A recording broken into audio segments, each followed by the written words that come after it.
cosm. Whoosh. Look up at the night sky. Go ahead. Tilt your head back and really look. Those pinpoints of light you see, those distant suns burning across the cosmic void, they're not just pretty decorations scattered across the darkness. They're questions, mysteries, paradoxes that have tormented the brightest minds in physics for generations. And here's the thing that should absolutely blow your mind. The more we learn about the universe, the stranger it becomes. Welcome to the cosmic paradoxes that keep scientists awake at night, tossing and turning, staring at their bedroom ceilings, wondering if everything we think we know about reality might be fundamentally, spectacularly wrong. Let me start with something that should bother you. It bothers me. It bothers every astronomer who's ever pointed a telescope at the heavens. We call it the Fermi paradox, named after the brilliant physicist Enrico Fermi, who, over lunch one day in 1950, asked a question so simple yet so profound that it continues to haunt us. Where is everybody? Think about it. Our galaxy, the Milky Way, contains somewhere between 200 and 400 billion stars. Billion, with a B. And the Milky Way is just one galaxy among an estimated 2 trillion galaxies in the observable universe. Do the math. That's more stars in the cosmos than grains of sand on all the beaches on Earth. And we know now, thanks to missions like Kepler and TESS, that planets are everywhere. Not rare cosmic accidents, but the norm. Most stars have planets. Many of those planets sit in the habitable zone, that Goldilocks region where water can exist as a liquid. Given the sheer numbers, given the billions of years available for life to evolve, given that life appeared on Earth relatively quickly after our planet cooled down enough to support it, the universe should be teeming with life. Not just microbes, advanced civilizations, beings that have had millions, perhaps billions, of years head start on us. Civilizations that should have colonized the galaxy by now. Civilizations whose presence should be as obvious as the sun in our sky. So where are they? The silence is deafening. We've been listening with radio telescopes for decades. We've scanned the skies for anomalous signals, for megastructures, for any sign of technological activity. Nothing. The universe appears empty, dead, utterly devoid of the bustling cosmic community we'd expect to find. This is the paradox. The numbers say they should be here. The evidence says they're not. One of these things has to give, and we don't know which one. Maybe we're the first. Maybe intelligence is so rare, so unlikely, that despite the vast numbers, we're it. We're the universe's first attempt at understanding itself. That's either incredibly special or incredibly lonely, and I'm not sure which interpretation terrifies me more. Or maybe they're out there, but they're hiding. Maybe there's a reason for the silence. Maybe when civilizations reach a certain level of technological advancement, they discover something, learn something, that makes them go quiet. Maybe broadcasting your presence to the cosmos is the last mistake a civilization ever makes. There could be predators out there, cosmic hunters, or perhaps advanced civilizations naturally become quiet, transitioning to technologies we can't detect, communication methods we haven't imagined. They could be all around us, chattering away on channels we're not tuned to, using physics we haven't discovered yet. Or maybe, and this is the possibility that really keeps me up at night, maybe civilizations don't last. Maybe there's a great filter, some universal challenge that every technological species faces, and most don't survive. Maybe we're looking at a universe full of graveyards, ruins of civilizations that reached our level and then destroyed themselves through warfare, environmental collapse, or technologies they couldn't control. Maybe the Fermi paradox isn't asking, where is everybody? Maybe it's warning us, this is how far species get before they fail. But let's move from the large scale to something even stranger, if you can believe it. Let's talk about what happens when you fall into a black hole, because here's where the universe really starts playing tricks on us. Black holes are real. They're not science fiction. We've imaged them, detected their gravitational waves, watched stars orbit around them. They're regions of spacetime where gravity has won so completely that nothing, not even light, can escape. Fall past the event horizon, that point of no return, and you're done. You're going to the singularity, that infinitely dense point at the center, and there's no getting out. But here's the paradox that's been torturing physicists since Stephen Hawking discovered it in 1974. Black holes appear to destroy information, and according to quantum mechanics, that's impossible. Let me explain why this matters, because it's not just some abstract theoretical concern. This paradox strikes at the very heart of how reality works. In quantum mechanics, information is sacred, is conserved. Always. If you burn a book, you've destroyed the book, sure, but in principle, if you could track every photon of light, every particle of smoke, every atom of ash, you could reconstruct that book. The information isn't gone, just scrambled beyond practical recovery. This is fundamental. It's called unitarity, and it's one of the bedrock principles of quantum physics. Break it, and the entire framework of quantum mechanics collapses. But black holes seem to break it. They swallow information. A star falls in, carrying all its information, everything that defines it, every quantum state of every particle. Gone. Deleted from the universe. Except Hawking showed that black holes aren't completely black.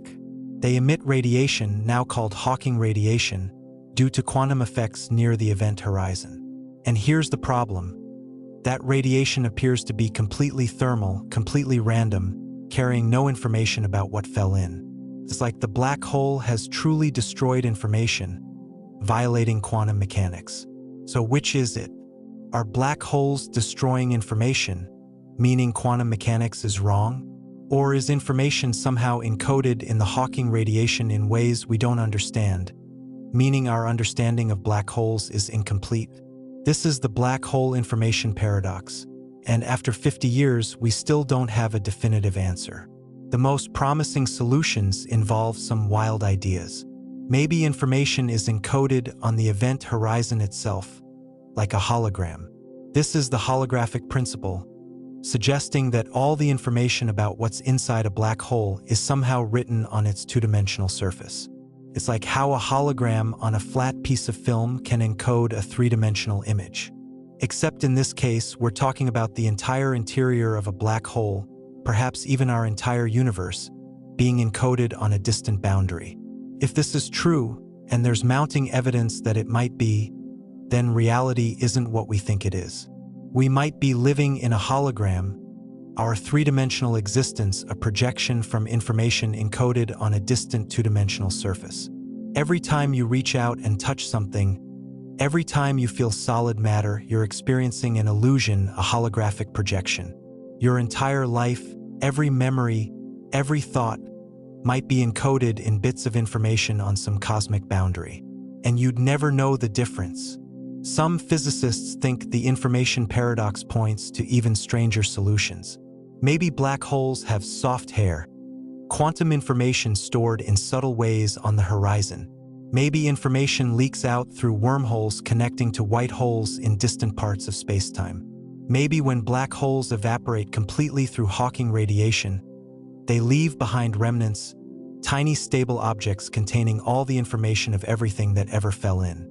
Or maybe our entire framework is wrong, and we need a complete quantum theory of gravity to resolve this. That's what string theory and loop quantum gravity are trying to provide. But we're not there yet.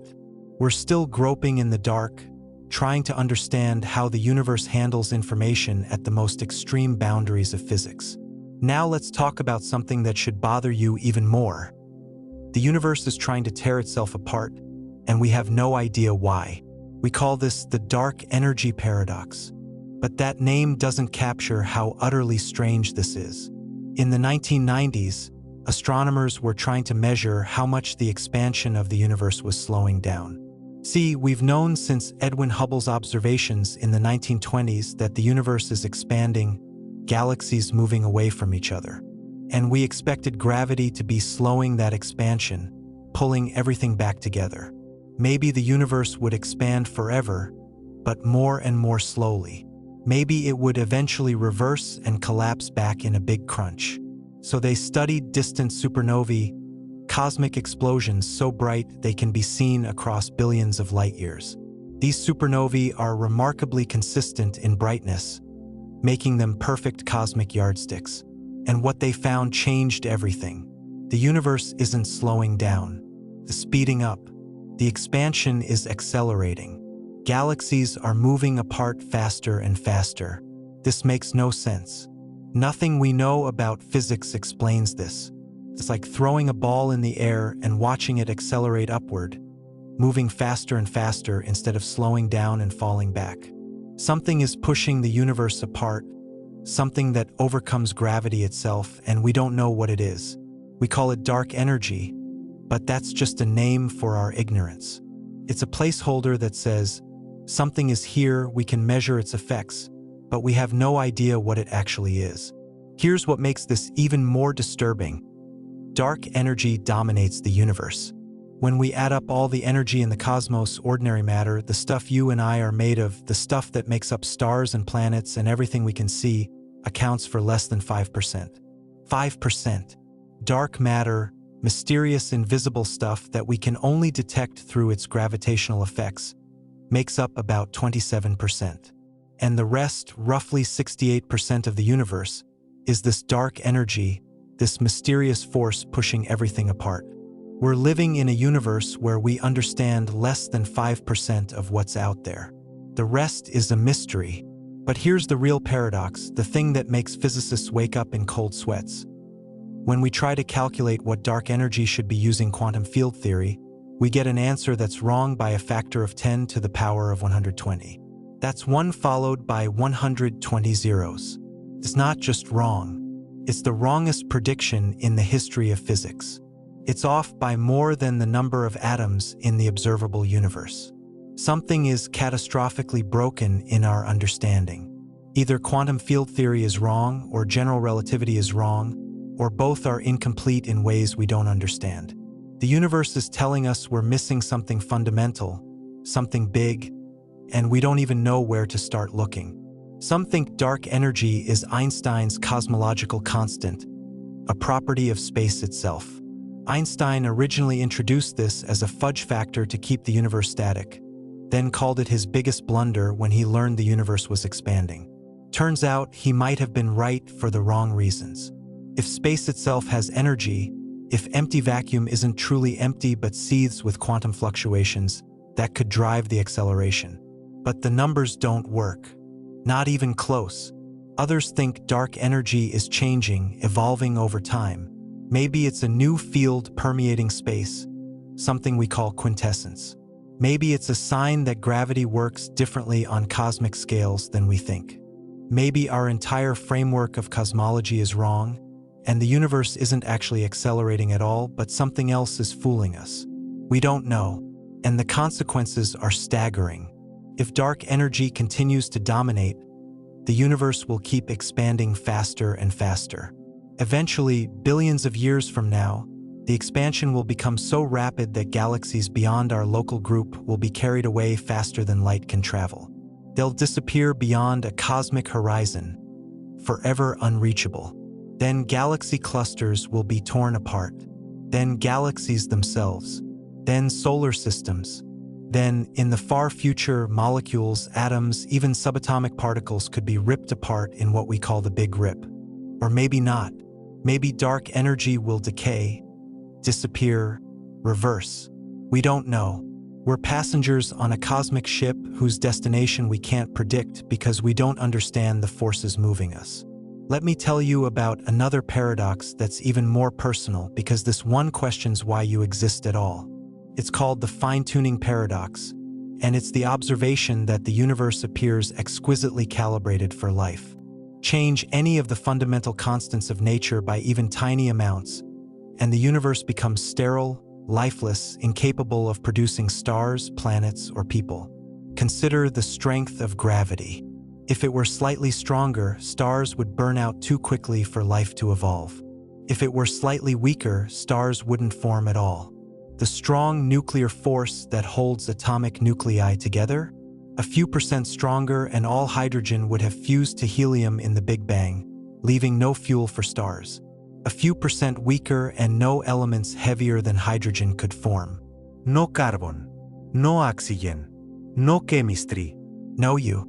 The electromagnetic force, the mass of the electron, the Higgs field that gives particles mass, the ratio of matter to antimatter in the early universe, on and on. Every fundamental parameter of physics seems perfectly tuned to allow for a universe that can produce complexity, life, consciousness. The odds against this happening by chance are astronomical, so large that astronomers don't even like thinking about them.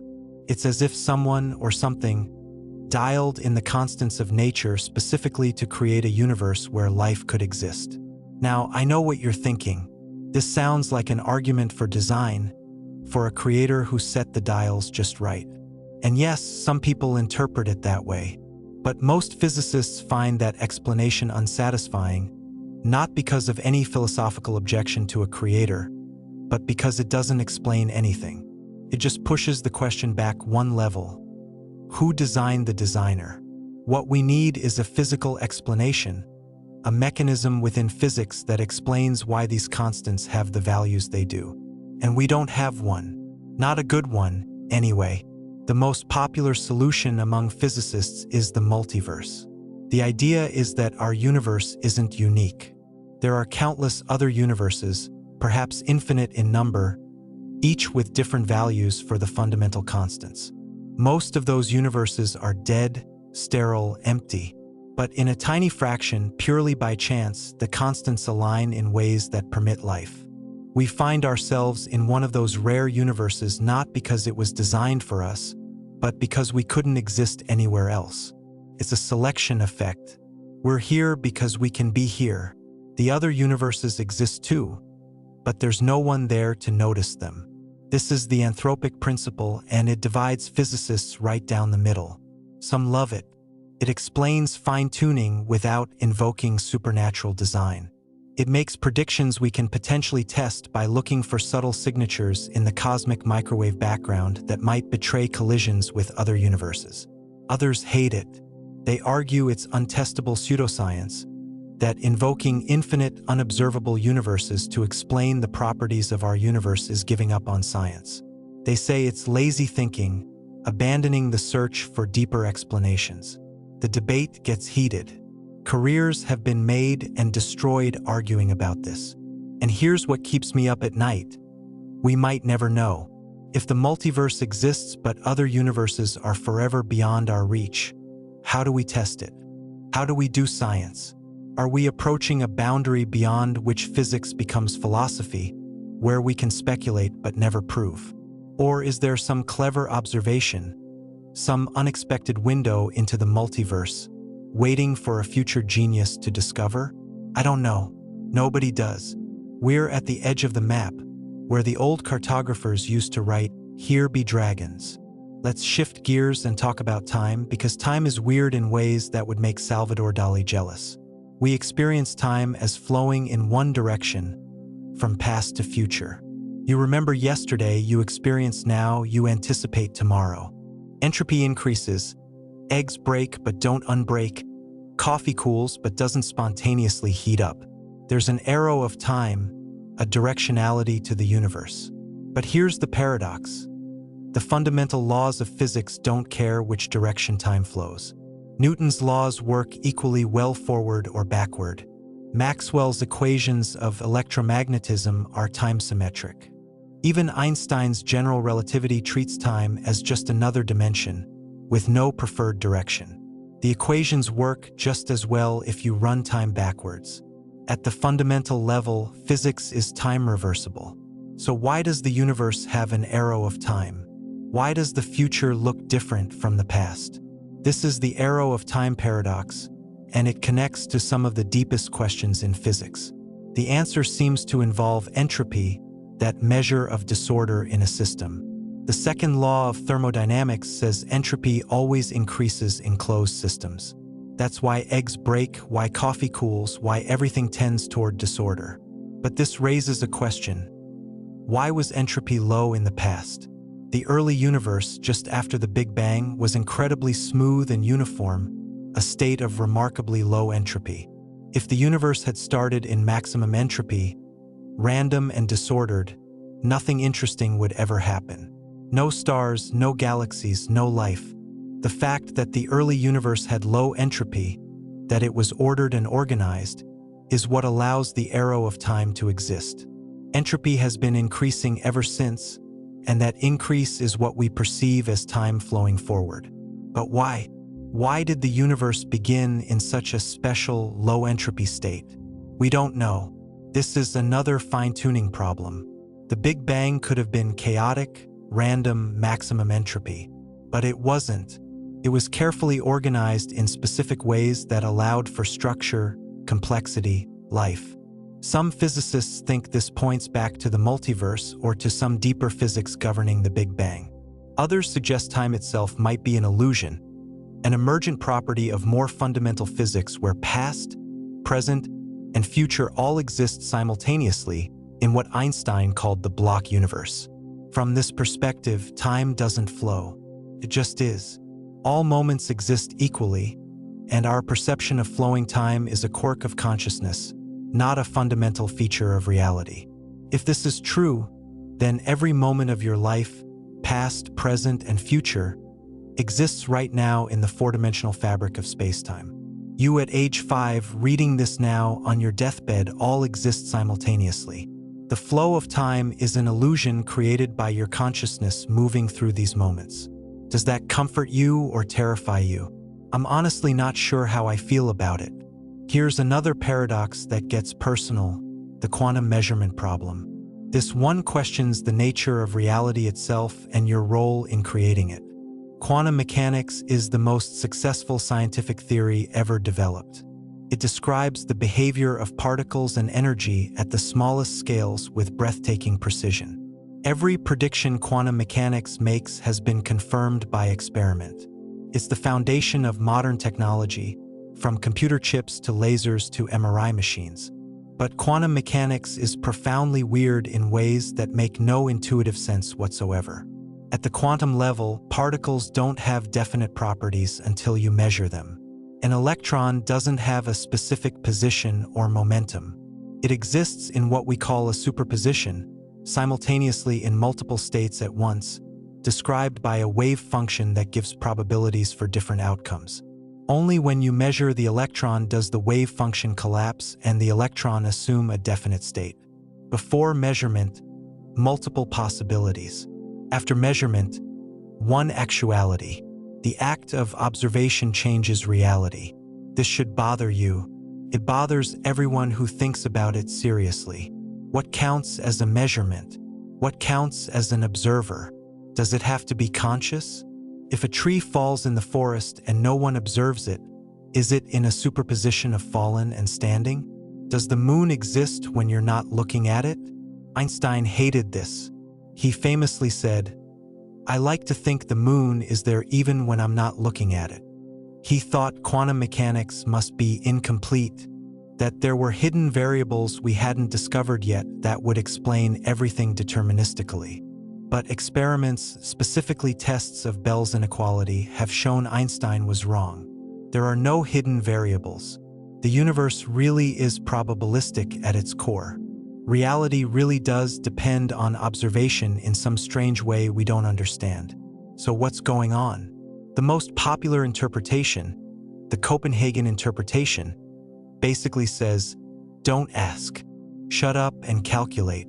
Use the equations, make predictions, don't worry about what it means. Many physicists take this approach. The math works, the predictions are right, meaning is philosophy. But some physicists can't let it go. They need to understand what's really happening. The many worlds interpretation offers one answer: wave functions never collapse. Every possible outcome of every quantum measurement actually occurs, but in different branches of reality. When you measure an electron and find it here, there's another version of you in another universe finding it there.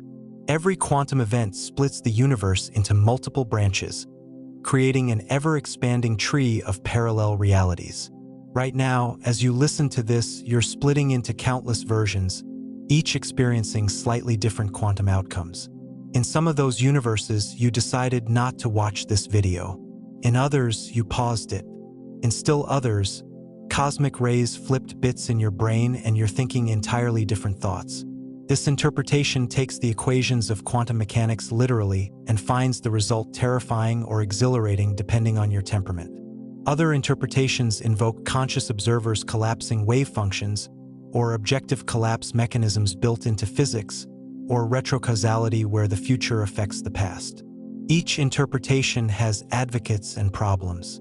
And here's the thing, they all make the same predictions for any experiment we can actually do. They're empirically equivalent but philosophically incompatible. We might never know which, if any, is correct. This is science reaching its limits, bumping against questions that might be unanswerable. Let's talk about something even stranger, the vacuum catastrophe and the cosmological constant problem. I mentioned this earlier in the context of dark energy, but it deserves a deeper look because it represents one of the greatest failures in theoretical physics. Quantum field theory tells us that empty space isn't empty. The vacuum seethes with virtual particles, quantum fluctuations popping in and out of existence on timescales so brief we can't directly observe them. These fluctuations have energy, and when you add up all the energy in empty space, you get a number. A very big number. Infinity, actually, but physicists know how to handle that. They use something called renormalization to subtract away the infinities and get finite answers. When you do this calculation carefully, you predict that empty space should have enormous energy density, so large that it would curve spacetime catastrophically. The universe shouldn't look anything like what we see.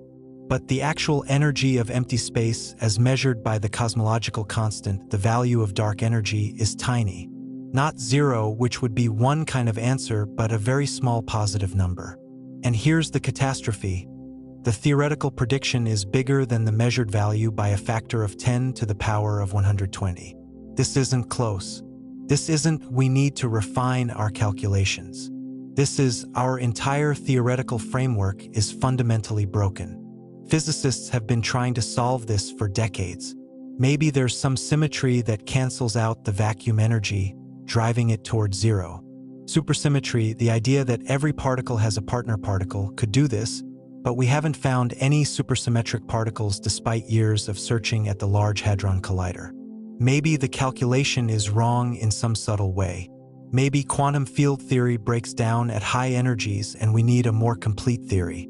String theory tries to address this, but string theory has its own problems. It makes few testable predictions, requires extra dimensions we can't observe, and comes in about 10 to the power of 500 different versions, a vast landscape of possible universes, most of which look nothing like ours. Maybe, some physicists argue, we're thinking about it wrong. Maybe the vacuum energy is large, but it's cancelled by something else, some other contribution to the cosmological constant we haven't identified. Or maybe the anthropic principle applies here too.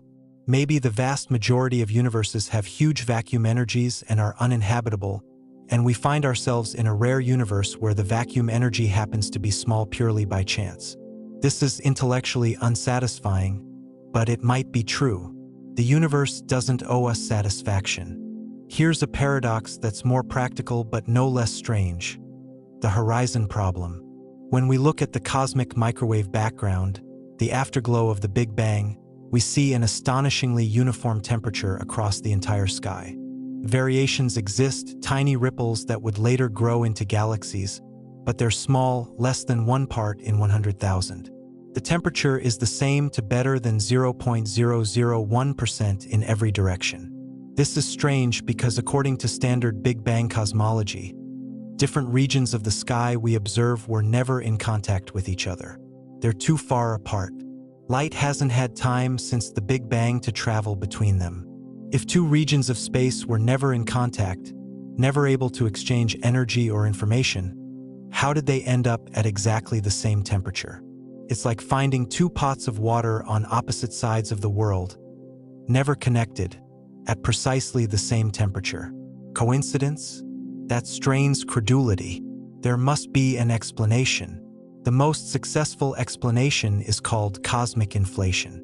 The idea, proposed by Alan Guth and others in the early 1980s, is that in the first tiny fraction of a second after the Big Bang, The universe underwent a period of exponential expansion, growing by a factor of at least 10 to the power of 26 in less than 10 to the power of negative 32 seconds. In this brief instant, a region small enough to be in thermal equilibrium expanded to encompass the entire observable universe and far beyond. That's why the cosmic microwave background is so uniform. It all came from a tiny, connected patch that was in equilibrium before inflation blew it up. Inflation solves other problems too. It explains why the universe is so flat, so close to the critical density between eternal expansion and eventual collapse. It explains why we don't see magnetic monopoles or other exotic particles that should have been created in the early universe. And it makes specific predictions about the patterns we should see in the cosmic microwave background, predictions that have been confirmed by satellites like WMAP and Planck. Inflation is now the standard paradigm in cosmology. But here's the thing, we don't really understand inflation. We don't know what field drove it, what we call the inflaton field. We don't know what started it or what stopped it. The models of inflation that work best require fine-tuning their own, very specific conditions to produce the universe we see. And inflation might create its own kind of multiverse, eternal inflation where different regions stop inflating at different times, creating pocket universes with different properties. Once again, we're back to the multiverse, that idea that explains everything and nothing, that might be right but might be forever beyond experimental test. Some physicists are exploring alternatives to inflation, ideas like bouncing cosmologies where the Big Bang wasn't the beginning but a transition from a previous contracting phase, or conformal cyclic cosmology where the universe goes through infinite cycles of expansion and renewal. But these alternatives have their own problems and haven't gained wide acceptance. For now, inflation is our best answer, but it's an answer that raises as many questions as it solves. Now let me tell you about something that combines quantum mechanics and cosmology in ways that make both look even stranger: the Boltzmann brain paradox. This is truly bizarre, and if you're not disturbed by it, you're not understanding it. Here's the setup. The universe is heading toward heat death, a state of maximum entropy where everything is spread out uniformly, cold, and dark. But even in such a dead universe, quantum fluctuations continue. Random chance occasionally brings particles together. Given enough time, truly enormous amounts of time, these fluctuations could assemble complex structures purely by accident. Given infinite time, anything that can happen will happen, including, eventually, the random assembly of a functioning brain, complete with memories and thoughts. A Boltzmann brain. Now here's the disturbing part. The formation of an entire universe like ours, with its low-entropy Big Bang and billions of years of structure formation, is extraordinarily unlikely. The formation of a single brain by quantum fluctuation in an otherwise dead universe is vastly more likely. Not likely in any absolute sense, you understand. It would take unimaginable stretches of time. But it's more likely than our universe. So in a multiverse or over infinite time, for every real observer like you, formed by evolution in a structured universe, there should be vastly more Boltzmann brains, random fluctuations that happen to have the same thoughts and memories as you but exist only for a moment in an otherwise empty universe. How do you know you're not a Boltzmann brain? How do you know your memories are real and not just the random configuration of neurons that fluctuated into existence a moment ago? You don't. You can't. If Boltzmann brains outnumber real observers, then statistically speaking, you're probably a Boltzmann brain. Your entire life, every memory you have, every person you love, might be an illusion, a random fluctuation about to dissolve back into chaos. This is madness, right? It has to be wrong. And most physicists think it is wrong, but not because the logic is flawed. The logic is sound given the assumptions. So one of the assumptions must be wrong. Maybe the universe doesn't continue forever, allowing infinite time for Boltzmann brains to form. Maybe dark energy will cause a big rip, tearing apart spacetime itself and preventing such fluctuations. Maybe there are mechanisms we don't understand that suppress Boltzmann brain formation. Maybe our probability calculations are wrong, and universes like ours are more common than we think. Or maybe And this is what bothers me most. Maybe this paradox is telling us something fundamental about cosmology that we're missing. Maybe our theories of eternal universes and multiverse are wrong in ways we haven't realized. The Boltzmann brain paradox is a reductio ad absurdum, a sign that our thinking has gone off the rails somewhere, but we don't know where. Let's talk about the grandfather paradox and closed time-like curves, because time travel isn't just science fiction, it's something general relativity actually allows under certain circumstances.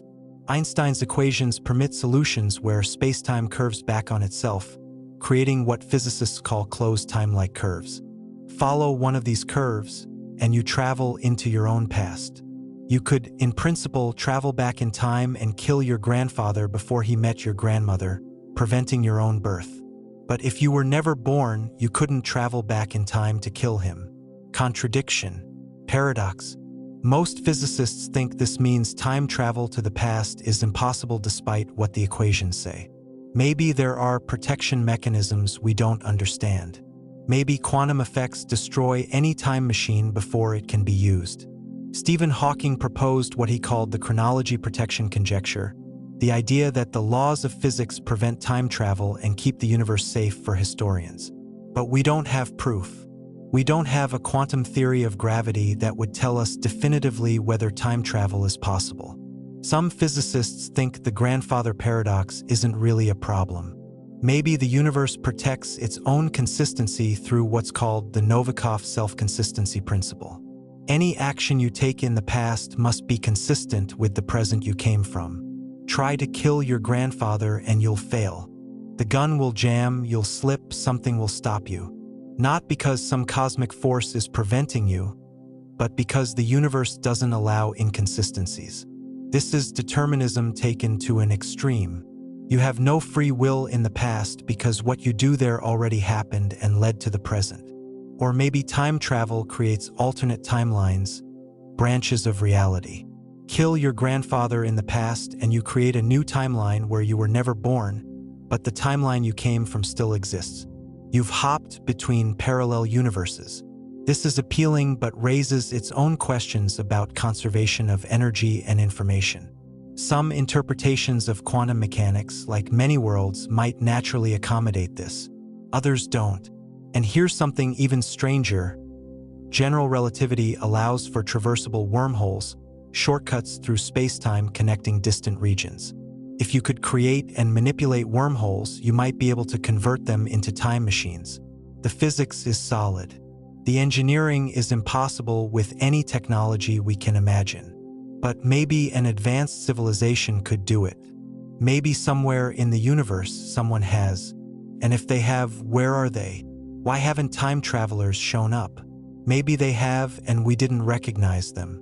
Maybe they're subtle, hiding, respecting some temporal prime directive. Or maybe the act of creating a time machine destroys it or creates a new universe branch they can't return from. Or maybe time travel really is impossible and there's some fundamental principle we haven't discovered that forbids it. I don't know. It's another boundary where physics becomes speculation. Here's something that should make you question the foundations of mathematics itself. Hilbert's Grand Hotel paradox and the nature of infinity. Infinity isn't just a really big number. It's a fundamentally different concept, and it behaves in ways that violate intuition. Imagine a hotel with infinite rooms all occupied. A new guest arrives. Is there room? Yes. You move the guest in room 1 to room 2, the guest in room 2 to room 3, and so on. Room 1 is now vacant. Infinitely many new guests arrive. Still okay. Move the guest in room 1 to room 2, the guest in room 2 to room 4, the guest in room 3 to room 6, and so on, doubling room numbers. Now all odd-numbered rooms are vacant, and there are infinitely many of those. Infinity plus infinity égale infinity. Infinity times 2 equals infinity. The rules of arithmetic break down. This isn't just a mathematical curiosity. Cosmology deals with infinity constantly.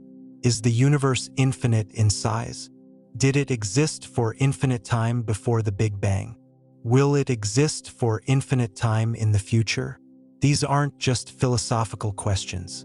They affect how we calculate probabilities, how we interpret quantum mechanics, how we think about the multiverse. Some physicists argue that infinity doesn't exist in physical reality, that the universe is finite and all our equations involving infinity are approximations. When we integrate to infinity or sum over infinite possibilities, we're using mathematical conveniences, not describing reality. Others argue infinity must exist. If the universe had a boundary, what's beyond it? If time had a beginning, what came before? Infinity might be unavoidable. The multiverse scenario, particularly eternal inflation, produces infinite universes. In an infinite multiverse, everything that can happen does happen infinitely many times. There are infinitely many versions of you reading this right now. Infinitely many versions where you made different choices. Infinitely many Earths, infinitely many civilizations. How do you calculate probabilities in an infinite multiverse? If there are infinitely many universes where a coin lands heads and infinitely many where it lands tails, what does it mean to say heads has 50% probability? Infinity divided by infinity is undefined. This is called the measure problem in cosmology, and we don't have a good solution. Different ways of handling the infinities give different predictions, and we don't know which, if any, is correct. It might be that infinity is telling us our theories are incomplete, that we're asking the wrong questions. Or it might be that the universe really is infinite and strange beyond our ability to fully comprehend. Let me tell you about the lithium problem, which sounds specific but points to cracks in our understanding of the Big Bang. In the first few minutes after the Big Bang, when the universe was hot and dense enough for nuclear reactions, light elements were forged. Hydrogen, helium, deuterium, and small amounts of lithium. We call this Big Bang nucleosynthesis, and we can calculate exactly how much of each element should have been created. The predictions match observations beautifully for hydrogen and helium. The agreement is remarkable, one of the great triumphs of Big Bang cosmology. But lithium is wrong, specifically lithium-7. We observe only about a third as much lithium-7 in old stars as Big Bang nucleosynthesis predicts. This discrepancy has persisted for decades despite intensive efforts to resolve it. Maybe our measurements are wrong. Maybe lithium is depleted in stars through some process we don't understand. But more troubling, maybe our understanding of the early universe is wrong. Maybe there was more entropy than we think, or the expansion rate was different, or there were additional particles or forces active in the early universe that we don't know about. The lithium problem might be a hint, a clue pointing toward new physics beyond the standard model. Or it might be a measurement error or astrophysics we haven't figured out. We don't know. It's one of many small anomalies that keep cosmologists honest, reminding us that our beautiful theories might have cracks. Now let's discuss the axis of evil, and no, I'm not talking about geopolitics. This is what some cosmologists call an unexpected pattern in the cosmic microwave background. The CMB should be statistically isotropic, meaning it should look the same in all directions with random variations. And mostly it does. But when you analyze the largest scale fluctuations, something weird shows up. There's an alignment, a preferred axis in the sky along which certain patterns in the CMB seem to be organized. This axis roughly aligns with the ecliptic plane of the solar system, which is deeply suspicious. There should be no connection between the structure of the universe and our local solar system. None. This could be a statistical fluke. Could be some subtle systematic error in how we measure the CMB or account for foreground contamination. But if it's real, if there's really a preferred direction in the cosmos correlated with our solar system, that would be astonishing and deeply weird. It would violate the Copernican principle, the idea that we don't occupy a special place in the universe.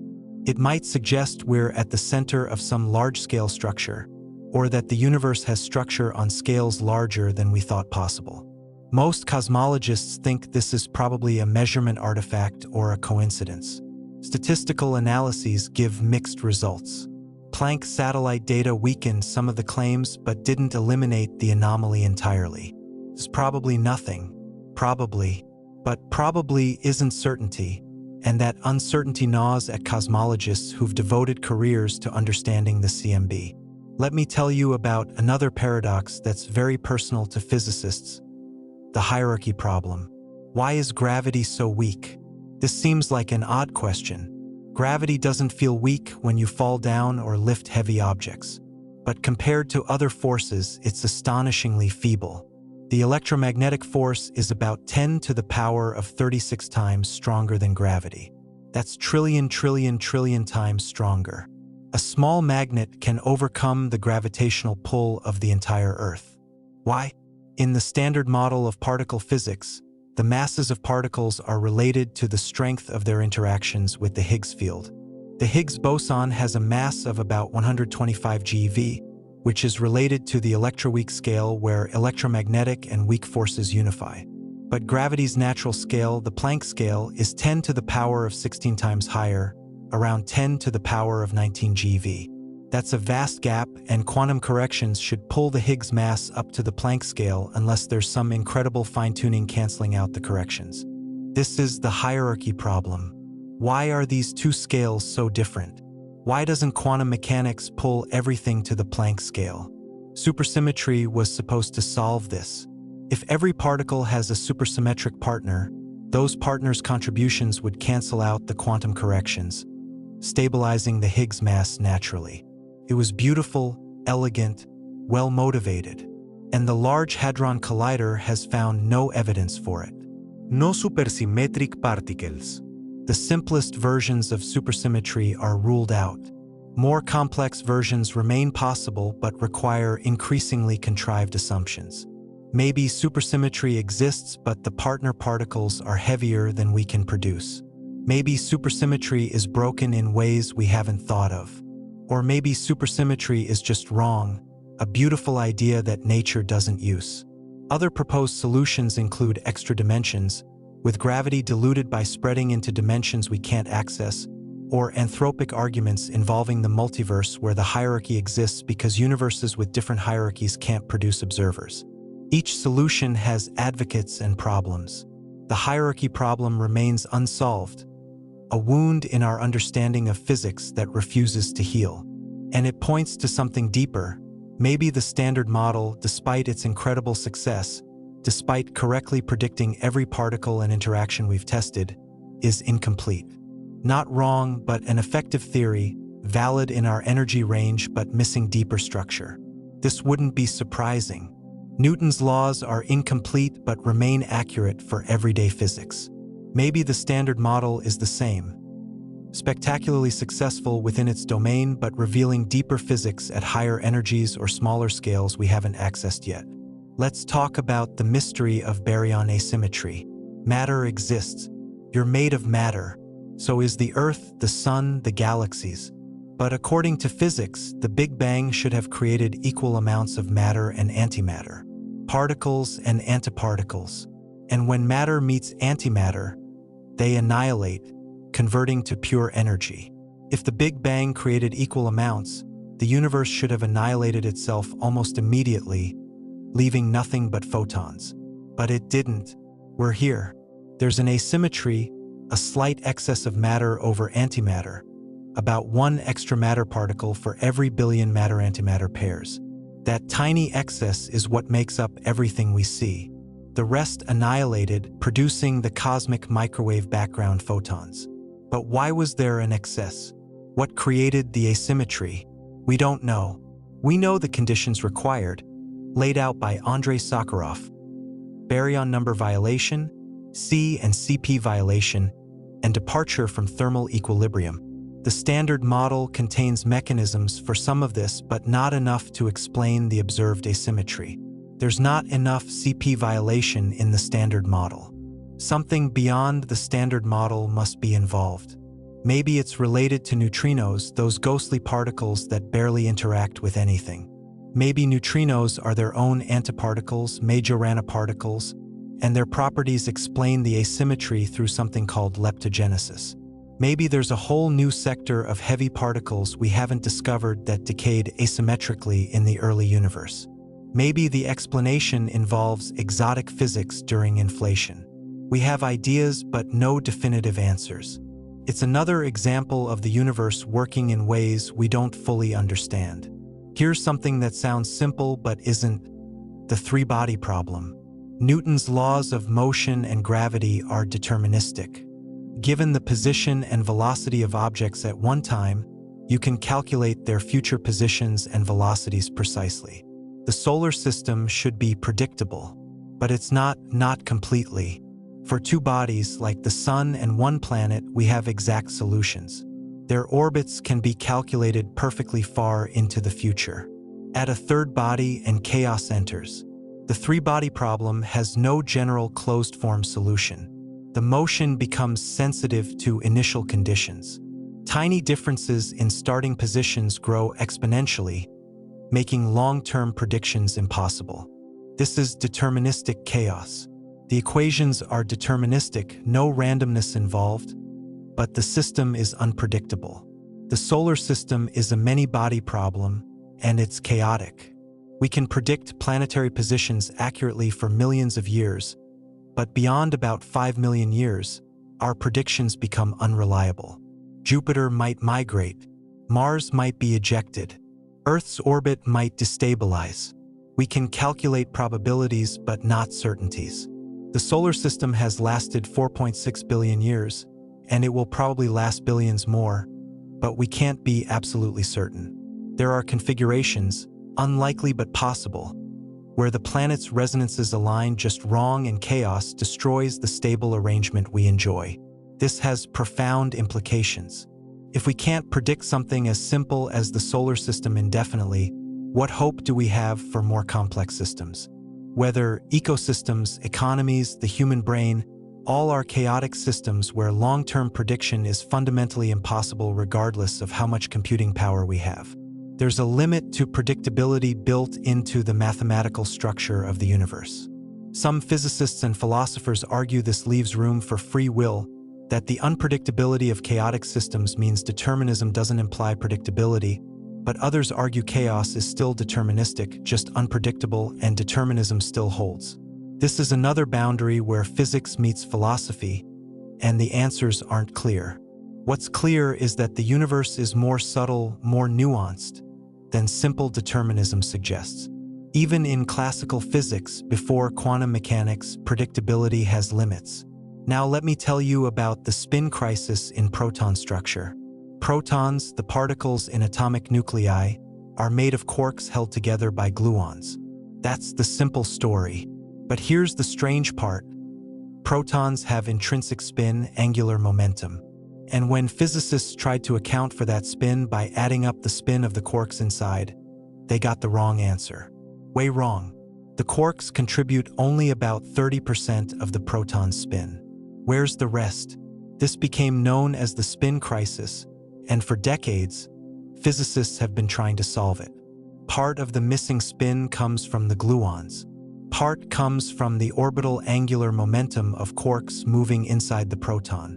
But accounting for everything precisely is fiendishly difficult. The proton isn't a simple object. It's a seething quantum system where quarks and gluons constantly create and annihilate virtual particle-antiparticle pairs. The interior of a proton is as complex and dynamic as any cosmic phenomenon. We're still working out the details. High-energy experiments and lattice QCD calculations on supercomputers are slowly resolving the spin crisis, but it's a reminder that even the simplest seeming objects can harbor deep mysteries. We don't understand protons as well as we'd like. And if we don't fully understand protons, those fundamental building blocks of ordinary matter, what else are we missing? Let's discuss the flatness problem, which inflation is supposed to solve but which remains conceptually troubling. The universe's geometry, its overall shape, depends on its density. Too much density and the universe is positively curved, a closed three-dimensional sphere that will eventually collapse. Too little and it's negatively curved, an open hyperbolic saddle that expands forever. Right at the critical density, it's flat, Euclidean, extending infinitely with parallel lines never meeting. Measurements show the universe is extraordinarily flat. To 1 part in 100 or better, the density matches the critical density. In the early universe, this flatness was even more extreme.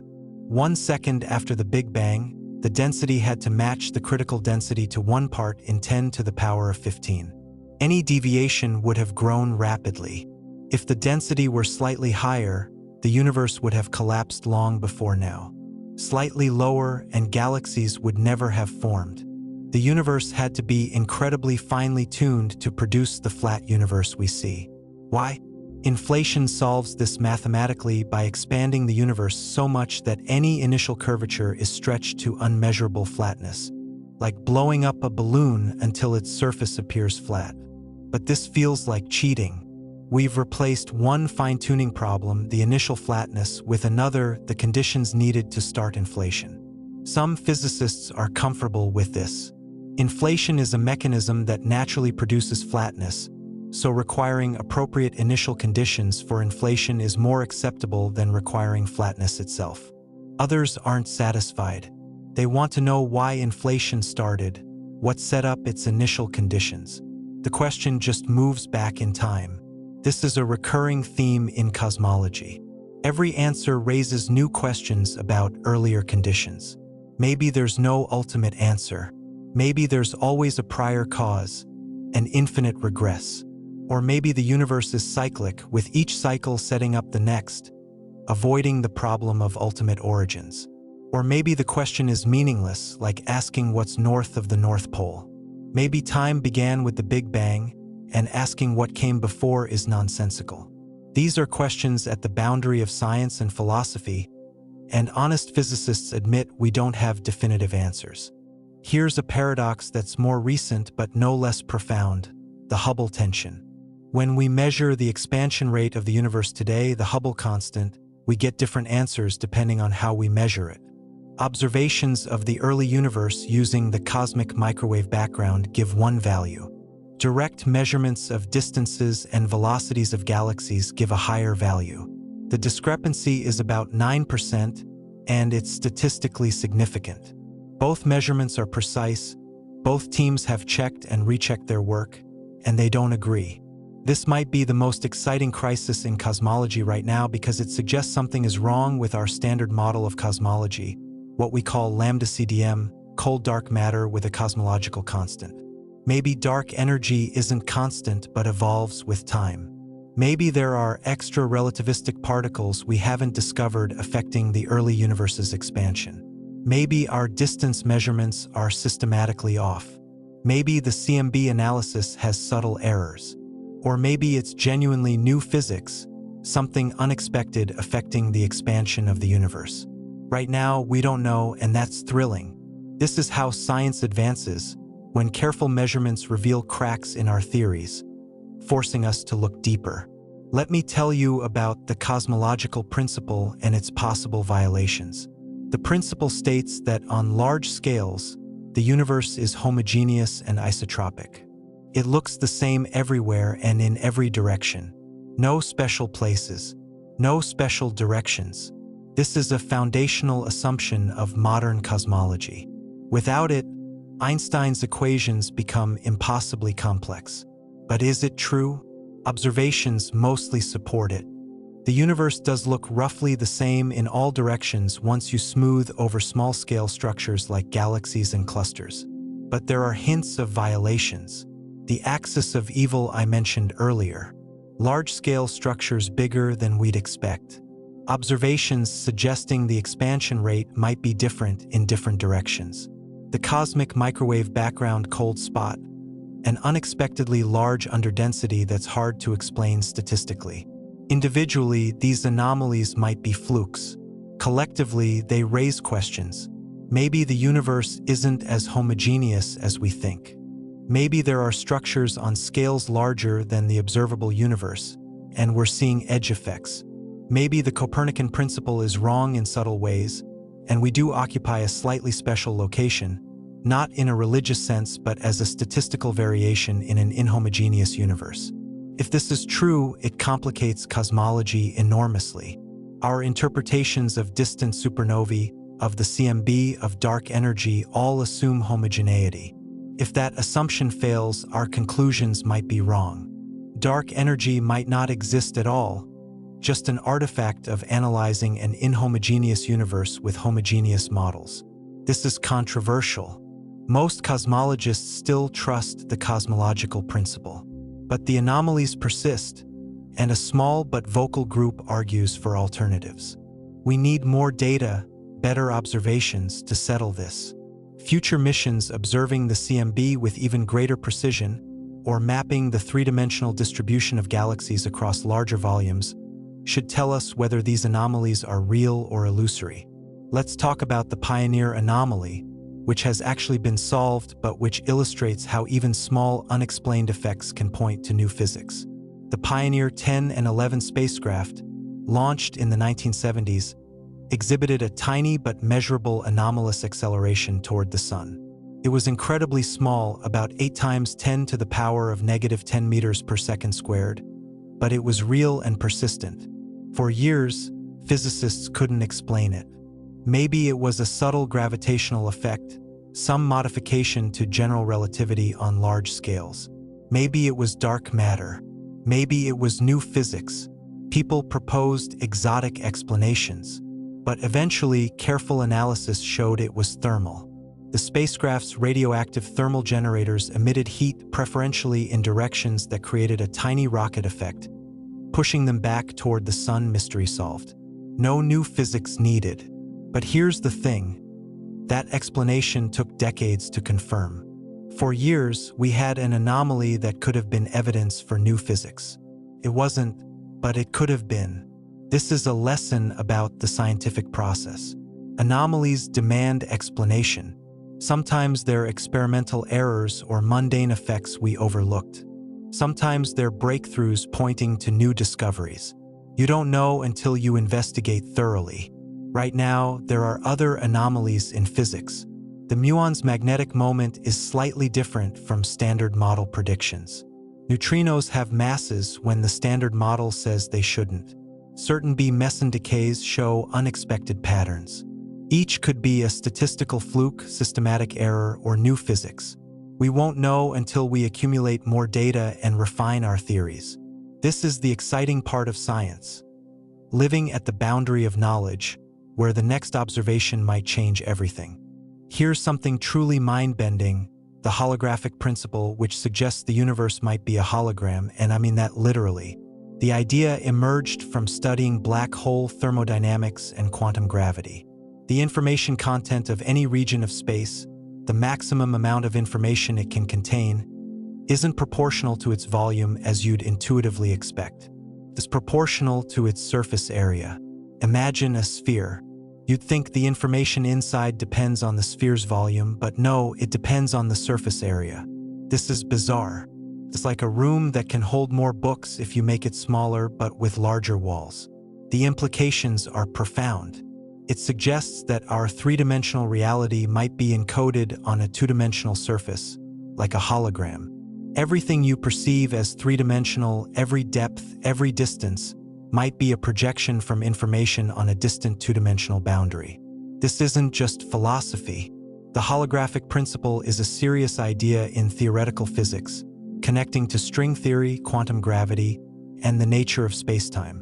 One version, the AD/CFT correspondence, provides a mathematical proof that certain kinds of gravitational theories in curved spacetime are equivalent to non-gravitational quantum theories on the boundary of that spacetime. They're different descriptions of the same physics, related by a kind of holographic duality. If this applies to our universe, and that's a big if, then everything is holographic. You, me, the Earth, the galaxies, all projections from information encoded on some distant surface. Does this mean we're not real? No. A hologram of a person is still a person, at least from the person's perspective. The physics is the same, but it suggests reality is fundamentally different from what we perceive. Space might be emergent, not fundamental. Time might be emergent. Even gravity might be emergent, arising from deeper quantum information dynamics. This is the frontier of theoretical physics, where people are trying to understand what space and time really are at the deepest level. And the answer might be that they're illusions, useful concepts that emerge from something more fundamental. If true, this is as revolutionary as anything in the history of physics, a complete reconceptualization of reality itself. And we might be close. String theory, loop quantum gravity, and other approaches to quantum gravity are all converging on similar ideas about emergence, holography, and the fundamental role of information. We're not there yet. We don't have the final theory, but we're seeing hints, patterns, suggestions that reality is far stranger than we imagined. Let me tell you about the cosmological coincidence problem. Remember I said dark energy makes up about 68% of the universe's energy content? That's true now. But dark energy's density stays roughly constant as the universe expands, while matter's density decreases. In the early universe, matter dominated. In the far future, dark energy will dominate even more. Right now, we happen to live at a time when matter and dark energy are roughly comparable. Why? Why do we exist at this special time when the transition from matter-dominated to dark energy-dominated is occurring? This seems like suspicious timing. The universe has existed for almost 14 billion years and will continue for trillions more. Why do we find ourselves in the brief period, cosmologically speaking, when dark energy and matter are in balance? Is it coincidence? Or is there an explanation? One answer is anthropic. Maybe observers can only exist during this era. Too early, and the universe was too hot and dense, stars too unstable. Too late, and galaxies have dispersed, stars burned out, no habitable planets. Maybe life necessarily emerges during the transition era, and that's why we're here. This is unsatisfying to many physicists. It feels like giving up, like saying, that's just how it is. Others argue it's a legitimate application of selection effects. We necessarily find ourselves in conditions compatible with our existence, and those conditions happen to occur during the transition. Still others think this points to deeper physics, maybe a relationship between dark energy and matter we haven't discovered, some mechanism that ensures they become comparable at some point in cosmic history. We don't know. It's another example of the universe presenting us with coincidences that seem too precise to be random, but for which we have no satisfying explanation. Let's discuss the cosmological constant problem from a different angle. Its connection to the vacuum energy of quantum fields. Every quantum field contributes to the vacuum energy. Electrons, photons, quarks, gluons, all have associated quantum fields that fluctuate even in empty space. Each field contributes an infinite amount of energy in the naive calculation, but we can use renormalization to make it finite. When we do that carefully, we expect contributions from every particle up to some energy cutoff, probably the Planck scale. Adding them up gives a huge number, vastly larger than the observed dark energy.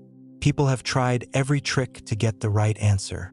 Maybe bosons and fermions cancel each other in a supersymmetric theory, driving the vacuum energy towards zero. But we don't see supersymmetry.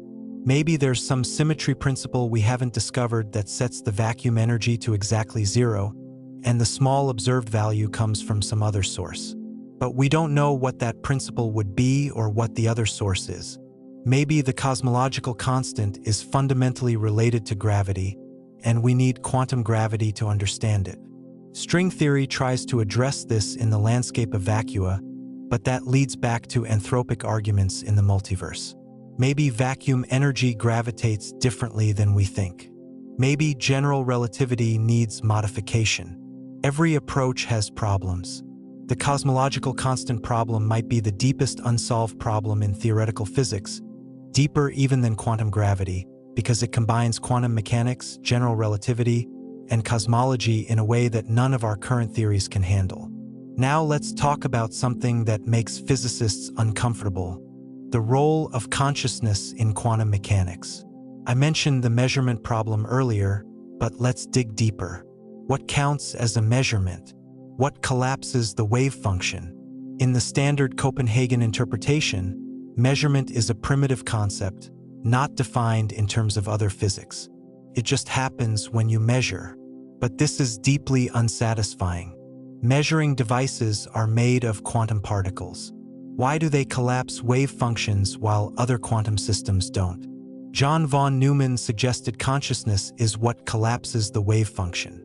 The chain of quantum superpositions continues until it reaches a conscious observer, whose awareness actualizes one outcome. This seems crazy. It puts consciousness, a biological phenomenon, at the heart of physics. Most physicists reject it, but some serious thinkers have explored it. Roger Penrose and Stuart Hameroff proposed that consciousness involves quantum processes in neurons, specifically in structures called microtubules. They suggest that gravity causes wave function collapse in certain circumstances, and consciousness is linked to these gravitationally induced collapses. This is speculative and controversial. Most neuroscientists think the brain is too warm and messy for quantum coherence to matter. But we don't know. We don't understand consciousness at all. We don't know how subjective experience arises from physical processes. The hard problem of consciousness, as David Chalmers called it, is why there's something it's like to be conscious, why we have inner experiences at all. This might be philosophy, or it might connect to physics in ways we haven't discovered. If consciousness involves quantum processes, and quantum processes involve wave function collapse, and collapse involves consciousness, we have a strange loop, a reflexive relationship that might be fundamental to reality. Or it might all be nonsense, consciousness emerging from classical neural computation with no quantum weirdness required. We don't know, and admitting we don't know is important. Here's another paradox that combines quantum mechanics and relativity in disturbing ways: the EPR paradox and quantum entanglement. Einstein, Podolsky, and Rosen proposed this in 1935 as an argument that quantum mechanics must be incomplete. Create two particles in an entangled state, particles whose properties are correlated in quantum ways. Separate them by large distances. Measure one particle. According to quantum mechanics, that measurement instantaneously determines the state of the other particle, no matter how far away it is. This troubled Einstein deeply. He called it spooky action at a distance. How can measuring one particle instantly affect another light years away? Doesn't this violate relativity, which says nothing can travel faster than light?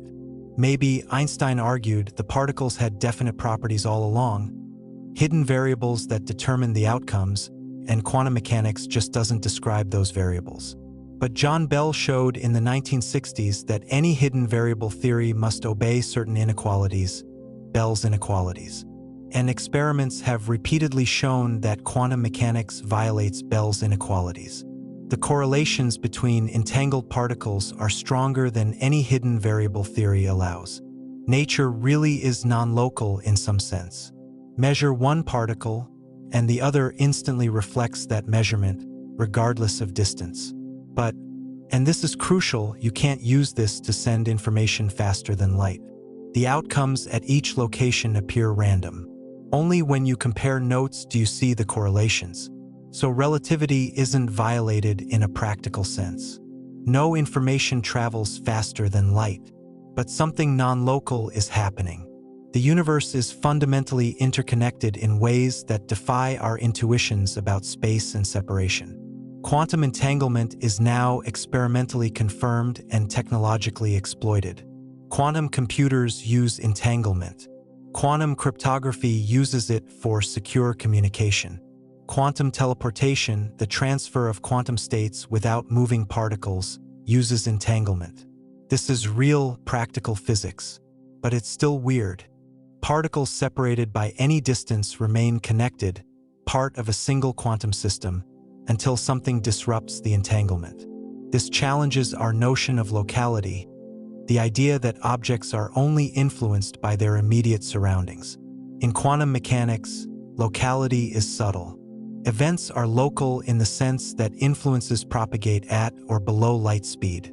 But correlations, patterns in measurement outcomes, can exhibit non-locality. It's a both/ and situation, not either/ or. Physicists have mostly made peace with this, accepting entanglement as a feature of quantum mechanics without classical analog. But some still search for deeper explanations. Maybe there are extra dimensions where entangled particles remain close even when separated in our 3 dimensions. Maybe entanglement involves backward in time influences, retrocausality that cancels out inobservable effects but explains the correlations. Maybe quantum mechanics is telling us that space itself is illusory, an emergent property, and at the fundamental level, there is no distance separating particles. They're all part of a unified quantum state. These ideas push at the boundaries of physics, trying to make sense of entanglement's weirdness. Let's talk about the information paradox in black holes again, but from a different angle, the firewall paradox. This is more recent, proposed in 2012, and it's still actively debated. Here's the problem. Hawking radiation should be entangled with the interior of the black hole. But as the black hole evaporates, eventually it must release all its information in the radiation to avoid information loss. At some point, the radiation becomes entangled with itself, carrying all the information. But quantum mechanics says a particle can't be maximally entangled with two different systems simultaneously. The radiation can't be entangled with both the black hole interior and earlier radiation. Something has to give. One possibility: the entanglement between radiation and the interior is broken at the event horizon by a firewall, a region of ultra-high energy that destroys anything crossing it. This resolves the entanglement conflict but creates a new problem. General relativity says the event horizon shouldn't be special. Someone falling in shouldn't notice anything unusual when crossing it, just smooth spacetime. A firewall violates this principle, the equivalence principle that's at the heart of general relativity. So we have a trilemma. We can't have all three: information conservation, no drama at the horizon, and quantum mechanics. One of these fundamental principles must give. Which one? Physicists are divided. Some argue the firewall is real and general relativity breaks down at horizons. Others argue information is somehow encoded in subtle correlations that don't violate entanglement constraints. Still others propose radical solutions like ER equals EPR, the idea that entangled particles are connected by tiny wormholes, Einstein-Rosen bridges, making entanglement a geometric property of spacetime rather than just a quantum correlation. This would fundamentally change how we think about quantum mechanics and spacetime. None of these solutions are fully satisfying yet. The firewall paradox remains open, another sign that our understanding of black holes, quantum mechanics, and spacetime is incomplete. Here's something more down-to-earth but equally puzzling. The Mpemba effect, the observation that hot water can freeze faster than cold water under certain conditions. This has been known since ancient times. Aristotle noted it. Descartes wrote about it. But it wasn't taken seriously by modern science until the 1960s when a Tanzanian student named Erasto Mpemba observed it in his school and worked with a physics professor to study it systematically. Why would hot water freeze faster? It makes no sense. Hot water has more thermal energy. It needs to cool through the same temperature range as cold water plus more. Yet, under specific conditions, it does freeze faster. The explanation isn't fully settled even now. Multiple factors contribute.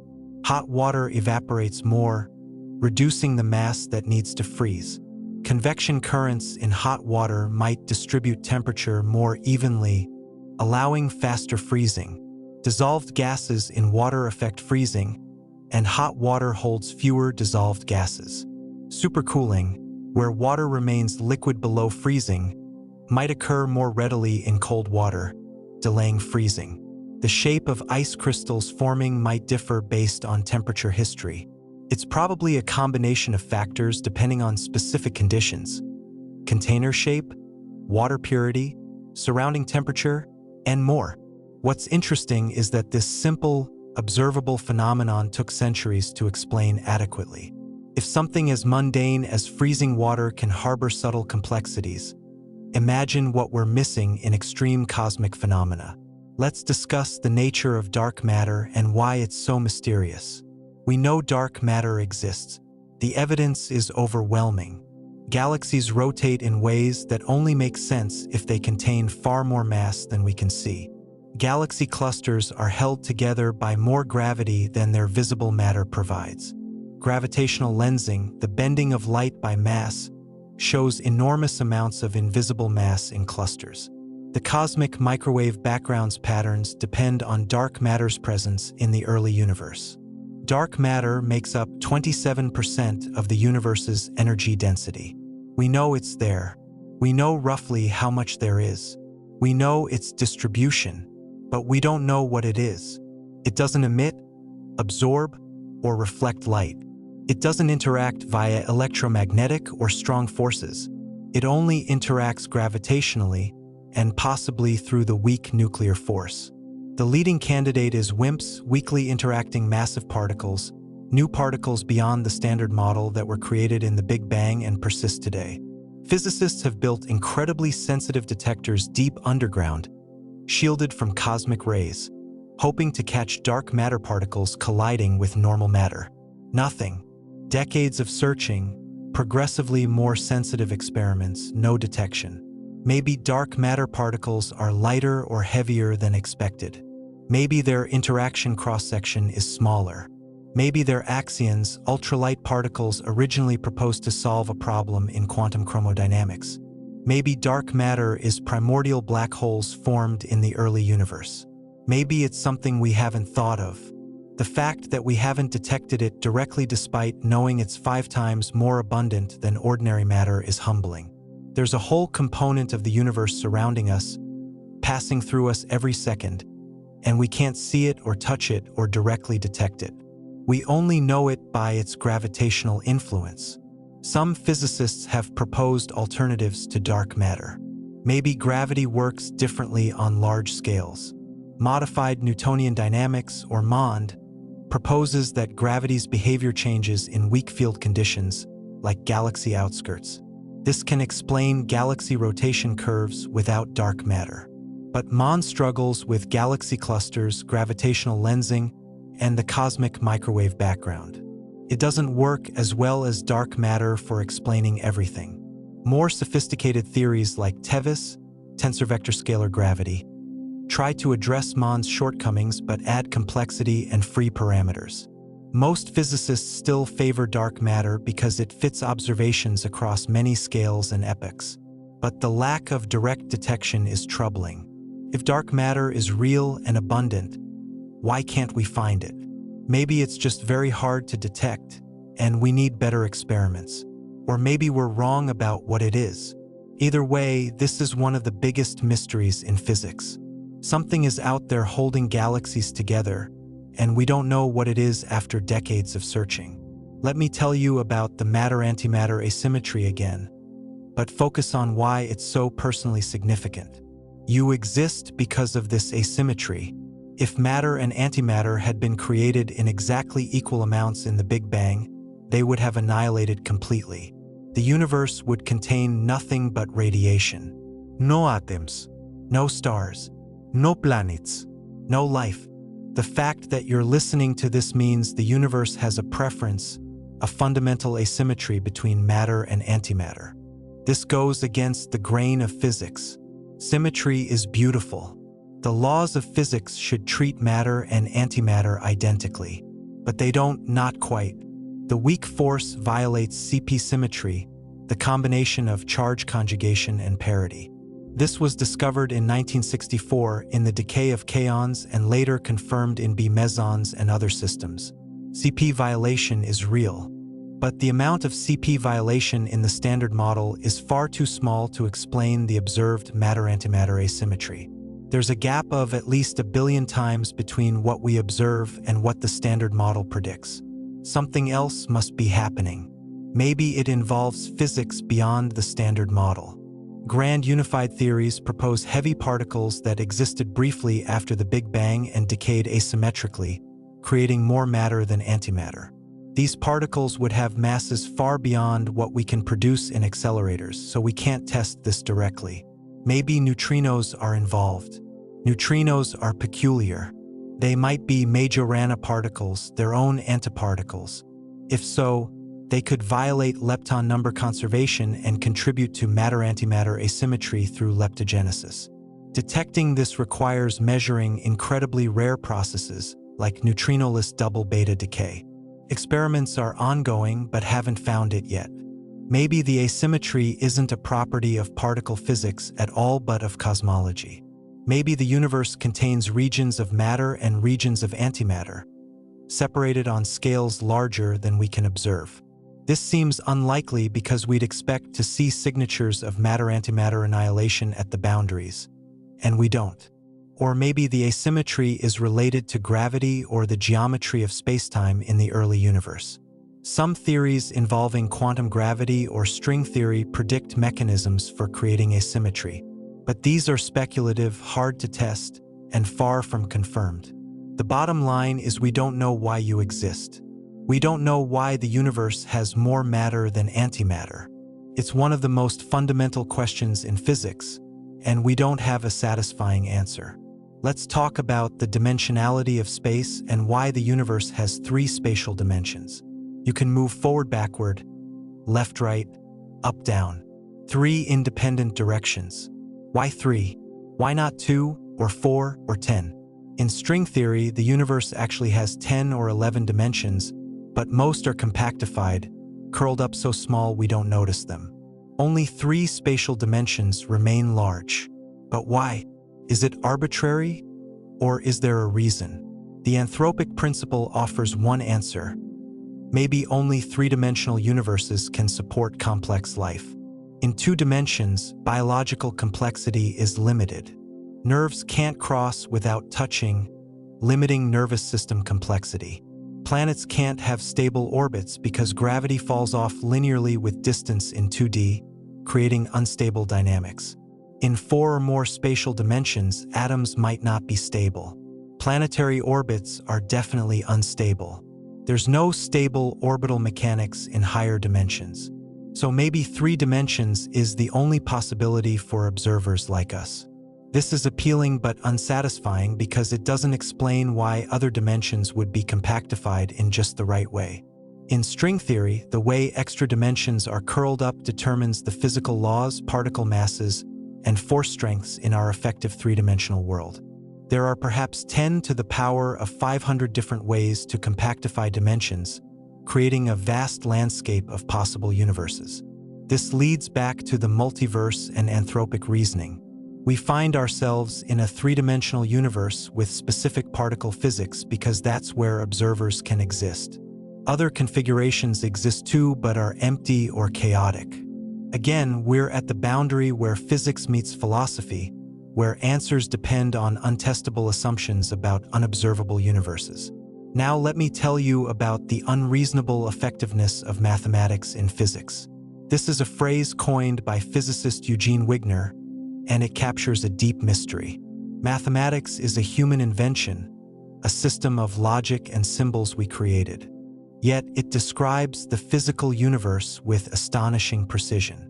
The equations of physics, discovered through experiment and theoretical reasoning, match nature to incredible accuracy. Quantum electrodynamics predicts the electron's magnetic moment to 10 decimal places. General relativity predicts the precession of Mercury's orbit, the bending of starlight, the existence of black holes and gravitational waves, all confirmed by observation. Mathematics shouldn't work this well. Why does an abstract system of human thought correspond so perfectly to the structure of reality? Is mathematics discovered or invented? Do mathematical truths exist independently of human minds, Platonic forms we uncover through reason? Or are they human constructs, and the match with physics reflects something about how our minds organize experience? If mathematical truths are discovered, that suggests the universe itself is mathematical at its core, that numbers and equations are more fundamental than matter and energy. This is a radical idea, but some physicists take it seriously. Max Tegmark has proposed the mathematical universe hypothesis, suggesting physical reality is literally a mathematical structure. Not that reality is described by math, but that reality is math. If this is true, then every mathematically consistent structure exists as a physical universe somewhere in the multiverse. Our universe is just one mathematical structure among infinitely many, experiencing itself from the inside. This is wild speculation, possibly untestable, but it points to the profound mystery of mathematics' relationship to reality. Let me tell you about quantum tunneling and why it's both mundane and miraculous. In quantum mechanics, particles can pass through barriers they shouldn't be able to cross according to classical physics. It's as if you could walk through walls occasionally. The probability is usually tiny, but it's not zero. This is quantum tunneling. Electrons tunnel through barriers in microchips. Alpha particles tunnel out of atomic nuclei in radioactive decay. Protons tunnel together in the sun's core, initiating fusion reactions that power the star. Without tunneling, the sun wouldn't shine. You wouldn't exist. Yet tunneling makes no intuitive sense. How does a particle get through a barrier without having enough energy to go over or around it? It doesn't exactly. The particle's wave function extends beyond the barrier, and there's a probability amplitude for finding the particle on the other side. It doesn't travel through in the classical sense. It just appears there probabilistically. Heisenberg's uncertainty principle allows brief violations of energy conservation, enough for the particle to tunnel. This is standard quantum mechanics, understood for nearly a century, used in countless technologies. Yet it remains deeply strange. Reality at the quantum level doesn't follow rules we can visualize or intuit. Particles aren't particles in the classical sense. They're probability clouds, wave functions, things that behave in ways we can calculate but not truly comprehend. And this works.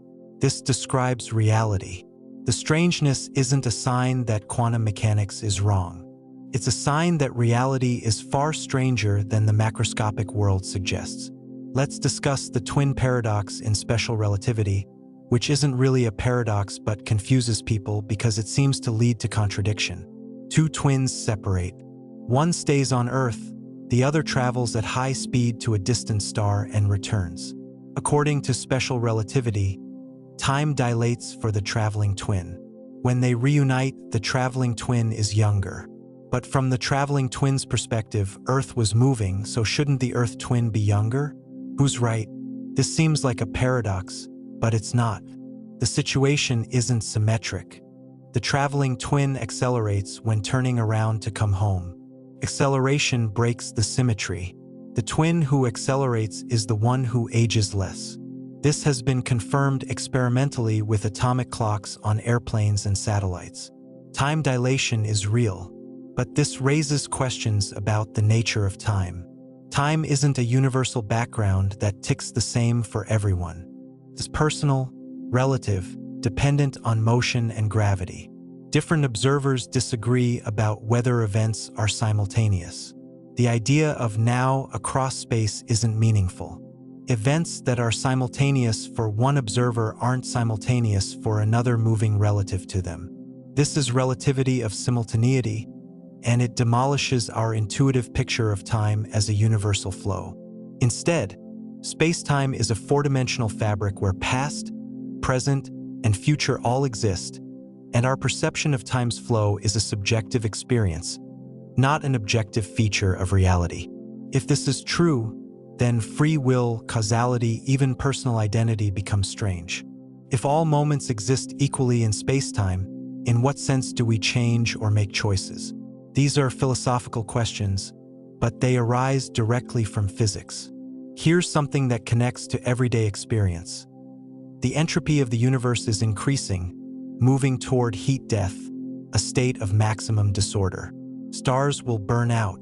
Black holes will evaporate. Eventually, the universe will be cold, dark, dilute, and utterly boring. This is the ultimate fate predicted by thermodynamics. Yet life exists. Life creates order, locally decreasing entropy. A human body is highly organized, far from thermodynamic equilibrium. How is this possible if entropy always increases? The answer is that entropy can decrease locally as long as it increases more elsewhere. Your body decreases its entropy by increasing the entropy of your surroundings through heat, waste, and respiration. The sun provides low-entropy energy, photons that life on Earth uses to create structure. Eventually, those photons become waste heat radiated to space. increasing the universe's total entropy. Life is a temporary eddy in the entropy flow, creating complexity and order within while contributing to disorder overall. But this raises profound questions. If the universe is heading toward heat death, what's the point? Why does anything happen? Why does complexity arise at all? Why isn't the universe already at maximum entropy? These questions connect to cosmology and the low-entropy state of the Big Bang, which I mentioned earlier. The universe began in a special, ordered state, and entropy has been increasing ever since. That initial low entropy is what makes everything possible. Stars, planets, life, consciousness, this conversation. We're living off the entropy gradient created by the Big Bang's low-entropy start. Eventually, that gradient will flatten. Entropy will maximize. Nothing interesting will happen anymore. But that's trillions of years away. For now, we exist in a universe far from equilibrium, where entropy increase drives the complexity that allows for thought, experience, wonder. Let me tell you about vacuum decay and why it might keep cosmologists awake. The vacuum of space might not be in its lowest energy state. It might be in a metastable state, a false vacuum, stable only temporarily. If that's true, the vacuum could decay to a lower energy state through a quantum tunneling event. A bubble of true vacuum would form somewhere in the universe and expand at the speed of light, converting everything it touches to the lower energy state. Inside the bubble, the laws of physics would be different. Particle masses, force strengths, fundamental constants, all would change. Atoms would disintegrate. Matter would cease to exist as we know it. And we'd have no warning. The bubble expands at light speed, so we couldn't see it coming. One moment you're here, the next the bubble wall passes through, and everything changes. You don't survive. Nobody survives. All structure in the universe is destroyed in an expanding sphere of altered physics. Is this likely? Probably not. Calculations suggest our vacuum is likely stable or at worst metastable with a decay rate so low that it won't happen for times vastly longer than the current age of the universe. But the calculations depend on parameters we don't know precisely, like the exact mass of the Higgs boson and top quark. Small changes in those values could make vacuum decay more likely. This is one of the more unsettling possibilities in physics, that the universe could end at any moment through a random quantum event, and there's nothing anyone can do about it. It's also possible that vacuum decay has already started somewhere in the distant universe, beyond our cosmic horizon, and the bubble is expanding toward us but won't reach us for billions of years. Or it might never happen. The vacuum might be perfectly stable. We don't know for sure. This is another example of physics revealing possibilities that are deeply strange and troubling, existential threats encoded in the equations. Let's talk about the nature of quantum randomness and whether it's truly random or deterministic underneath. The Copenhagen interpretation says quantum outcomes are fundamentally random. Measure a particle in superposition, and which outcome you get is chance, not determined by prior conditions. Einstein hated this. God does not play dice, he said. He believed in determinism, that there must be hidden variables determining outcomes, and quantum mechanics is just incomplete, describing probabilities because we're ignorant of those variables. But Bell's theorem and subsequent experiments showed that any hidden variable theory must be non-local, involving instantaneous connections across space. Many physicists found this unpalatable and accepted that quantum mechanics is fundamentally probabilistic. But some interpretations preserve determinism. The many worlds interpretation is deterministic. The wave function evolves according to the Schrödinger equation, which is completely deterministic. All outcomes occur in different branches, and which branch you experience is determined but unpredictable from inside. De Broglie theory, or pilot wave theory, is another deterministic interpretation. Particles have definite positions guided by a wave function, and quantum randomness comes from our ignorance of initial conditions, not fundamental chance. This theory makes the same predictions as standard quantum mechanics but reinterprets the mathematics in a deterministic way. Which is right? We might never know. The interpretations are empirically equivalent for any experiment we can do. Choosing between them is philosophy or aesthetics, not science, at least not with current technology. Maybe future experiments will distinguish them. Maybe quantum gravity will favor one interpretation over others.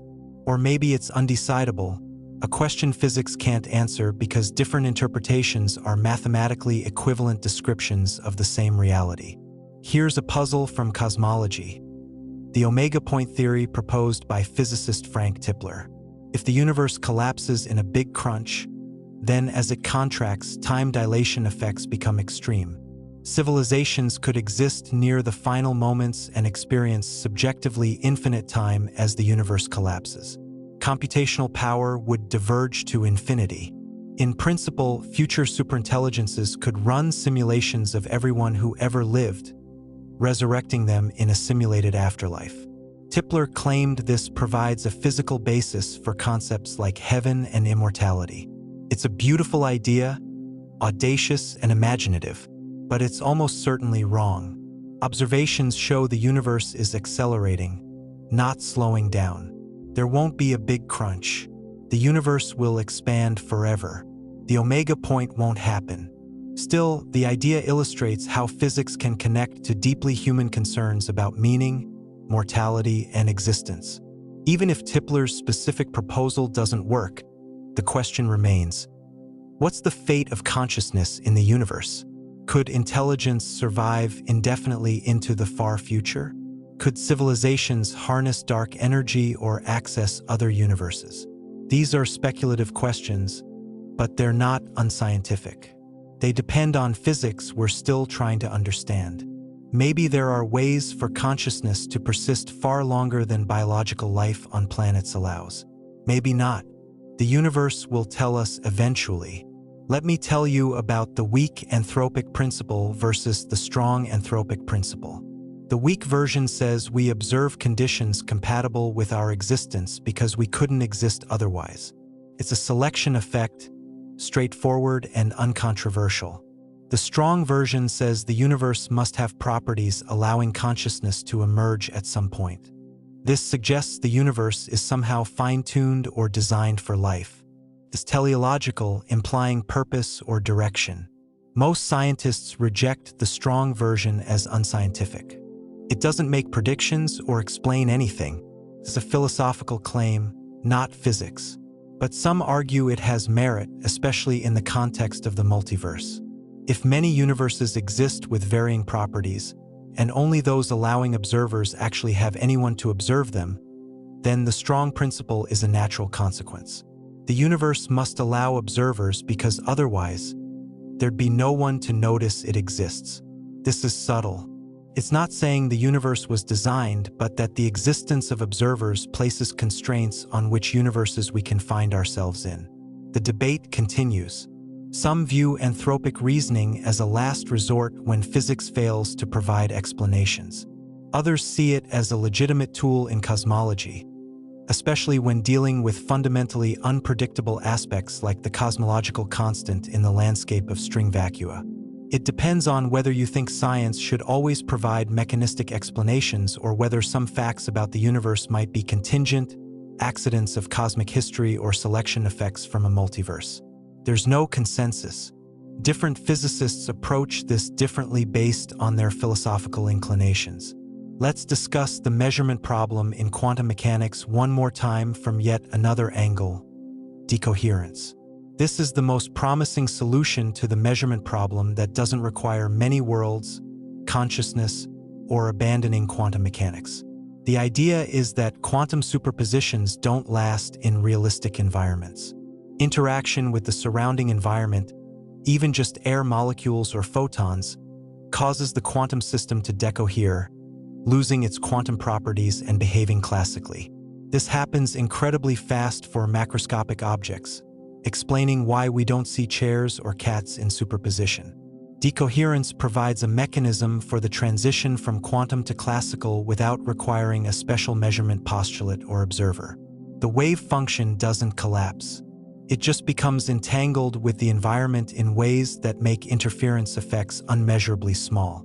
For all practical purposes, the system behaves classically, even though fundamentally it's still quantum. Decoherence is supported by experiments and calculations. It explains why quantum effects are hard to maintain in quantum computers, requiring elaborate isolation and cooling. It's a triumph of understanding quantum classical transition. But it doesn't fully solve the measurement problem.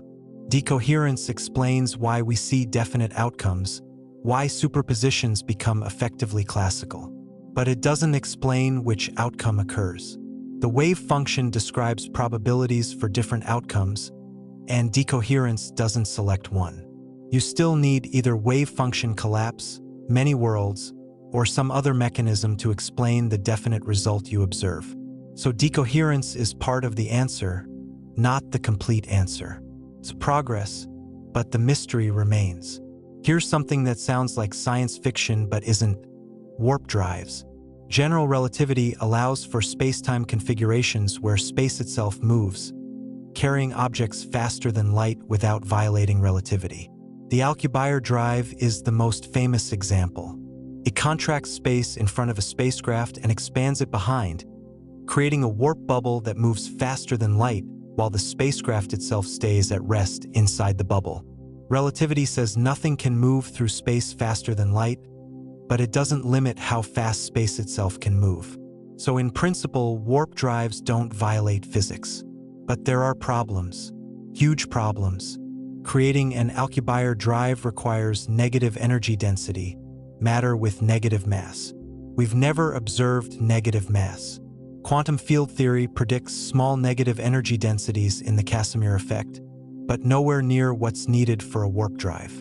You'd need more negative energy than the positive energy in the observable universe. That's a deal breaker. There are also causality issues. Warp drives might create closed time-like curves, allowing time travel to the past, which brings all the associated paradoxes. And the warp bubble structure might be unstable, collapsing, or exploding. These aren't engineering challenges. They're fundamental physics problems. So while warp drives aren't technically impossible according to general relativity, they're practically impossible given what we know about physics. Maybe future discoveries will change this.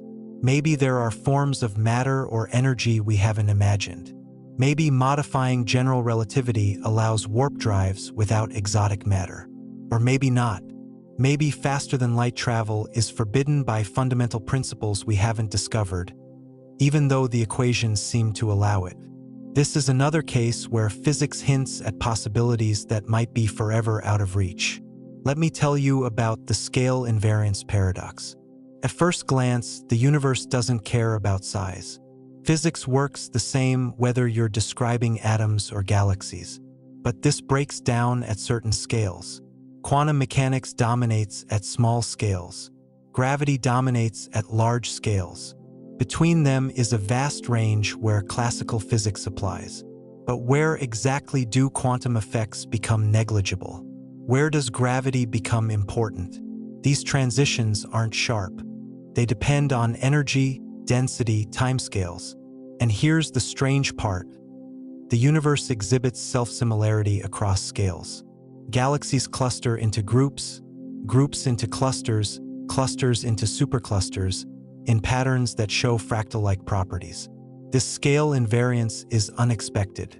Why should structures at vastly different sizes exhibit similar patterns?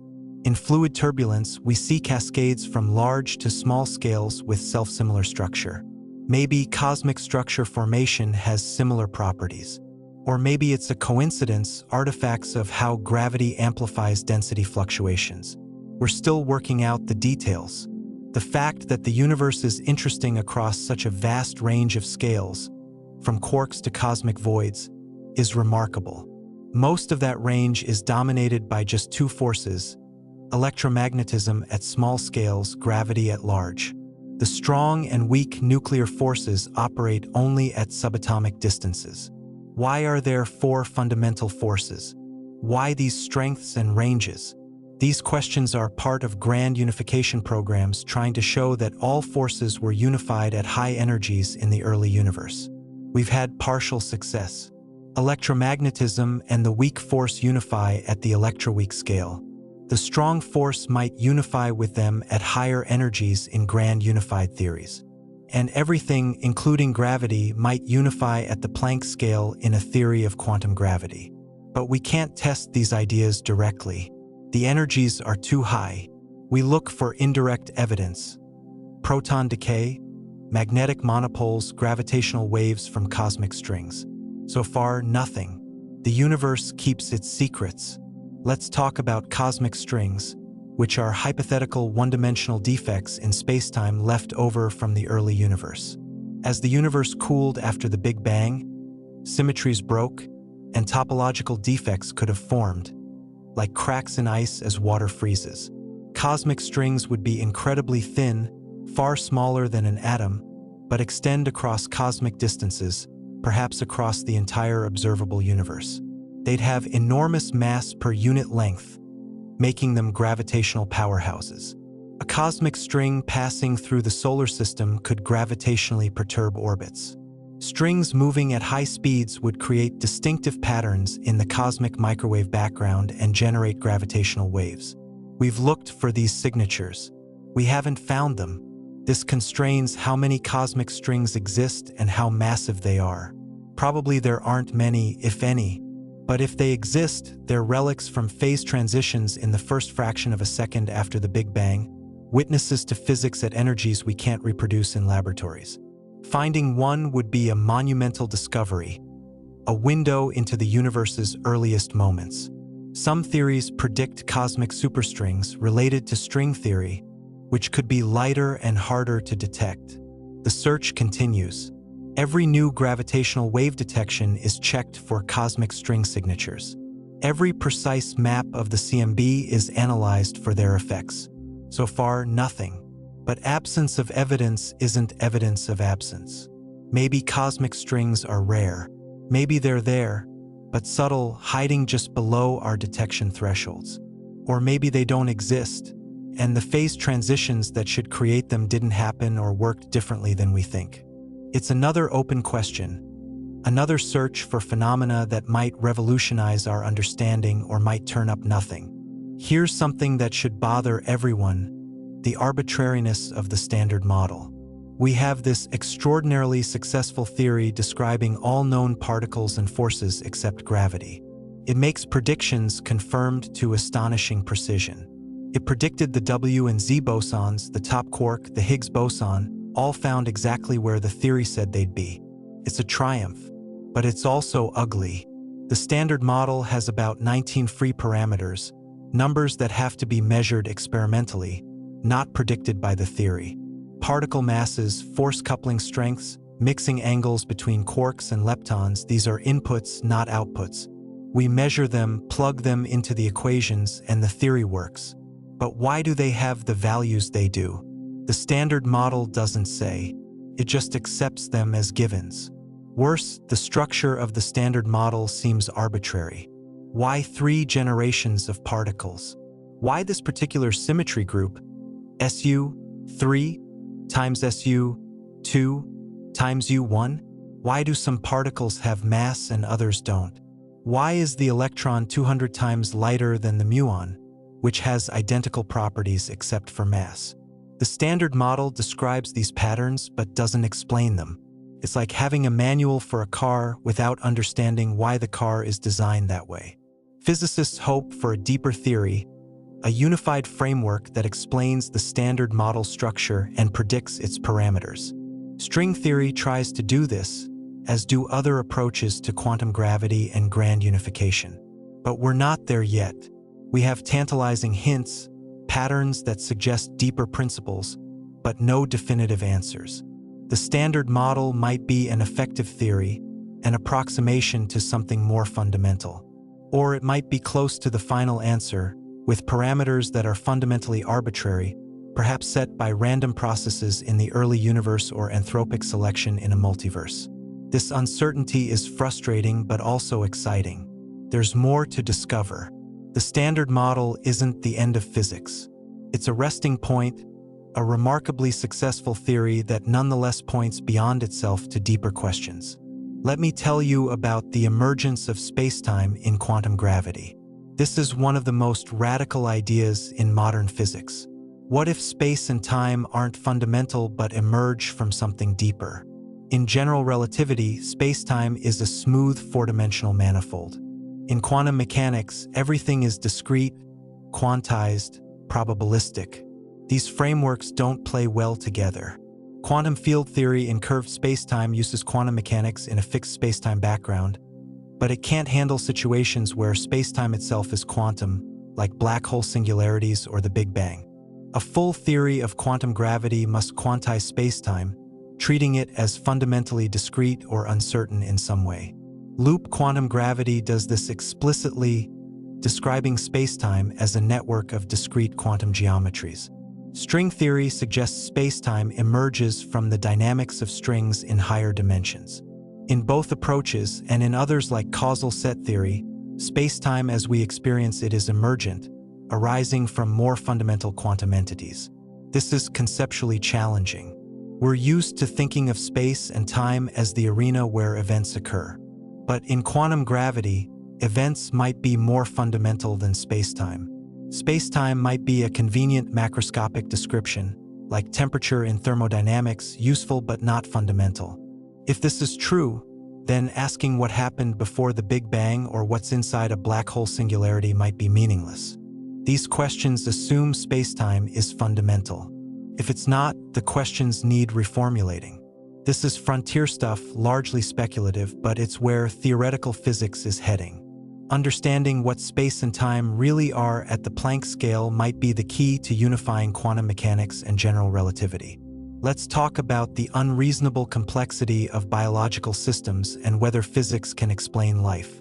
Life is a physical system. Organisms obey the laws of thermodynamics, quantum mechanics, chemistry. Nothing in biology violates physics. Yet, biological systems are staggeringly complex. A single cell contains millions of proteins, coordinated biochemical networks, genetic information storage and processing, self-repair mechanisms, all operating far from thermodynamic equilibrium. How does this complexity arise? Evolution provides a mechanism, variation and selection operating over geological time. But evolution requires reproduction, mutation, and selection, which themselves require complex molecular machinery. There's a chicken and egg problem. How did the first self-replicating molecules form? We don't know. This is the origin of life problem, and despite decades of research, we have only partial answers. We know some organic molecules form spontaneously in certain conditions. We know RNA can catalyze reactions and store information, suggesting an RNA world might have preceded DNA protein life. We know lipid membranes self-assemble.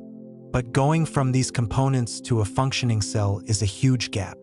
Maybe there are self-organization principles in complex systems that drive the emergence of life, making it more probable than random chance suggests. Maybe life is an inevitable consequence of chemistry given the right conditions. Or maybe it's astonishingly rare, a fluke that happened once on Earth and nowhere else in the galaxy. This connects to the Fermi paradox. If life is easy, where is everybody? If life is hard, we might be alone. The physics of complex systems, far from equilibrium thermodynamics, information theory, and computation might ultimately explain life's origin. Or maybe life is beyond physics' reach, requiring fundamentally new principles. Most scientists think life is physical, but it's an open question whether current physics is sufficient to explain it. We might need new concepts, new mathematics, new ways of thinking about complexity and emergence. Here's a cosmic puzzle: the missing baryon problem. We know how much ordinary matter the universe should contain based on Big Bang nucleosynthesis and the cosmic microwave background. But when we count up stars and galaxies, we only find about half of it. Where's the rest? This isn't dark matter. This is ordinary matter, baryons, protons, and neutrons that should be out there but we can't see. For years, this was a genuine mystery. Then observations with X-ray satellites found it.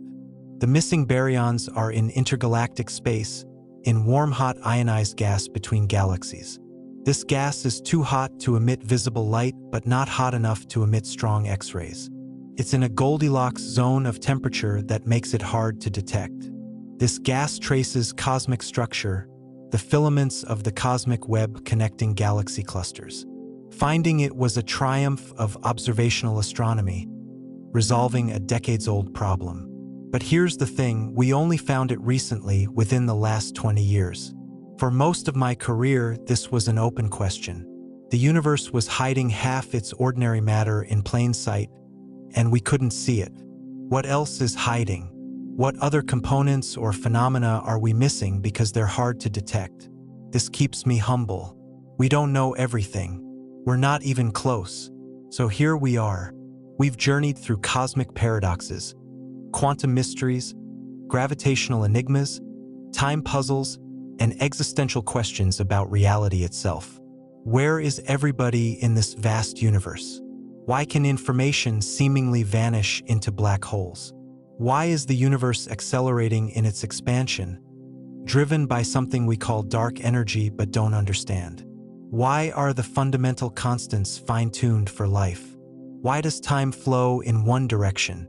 Is reality deterministic or fundamentally random? Are we living in a hologram? Is consciousness required for quantum mechanics? Can time travel exist? What is dark matter? Why is there more matter than antimatter? Why 3 dimensions? Why does mathematics work? What happens at cosmic singularities? Can space-time itself emerge from something deeper? These questions aren't idle speculation. They're active areas of research, puzzles that thousands of physicists worldwide are working to solve. Some might have answers in our lifetimes. Others might require centuries. Some might be fundamentally unanswerable, boundaries where physics meets philosophy and can't go further. But here's what gets me, what really keeps me awake at night: the fact that we can ask these questions at all.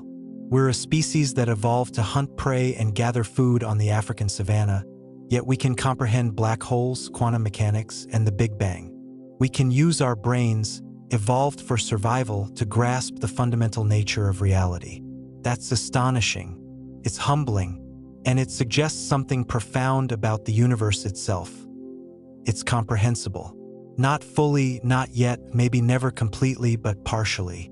We can understand things. We can make progress. Every generation builds on the last, expanding the sphere of human knowledge, pushing back the boundaries of ignorance. These paradoxes aren't signs that physics is broken. They're signs that we're not done. They're opportunities, invitations to discover deeper truths, to revolutionize our understanding. History teaches us this. Paradoxes in classical mechanics led to relativity and quantum mechanics. Paradoxes in the behavior of light led to the understanding that light is both wave and particle. Every crisis in physics has ultimately led to a more profound, more accurate understanding of nature. The paradoxes I've described today will likely do the same. Maybe dark energy will lead to a new understanding of quantum field theory or general relativity. Maybe dark matter will introduce new particles and forces. Maybe black hole information paradoxes will culminate in a theory of quantum gravity. Maybe the measurement problem will be solved by an interpretation we haven't thought of or an experiment we haven't designed. Maybe the Fermi paradox will be resolved by discovering life elsewhere or by understanding why life is rarer than we thought. We don't know, but we keep searching, observing, calculating, thinking.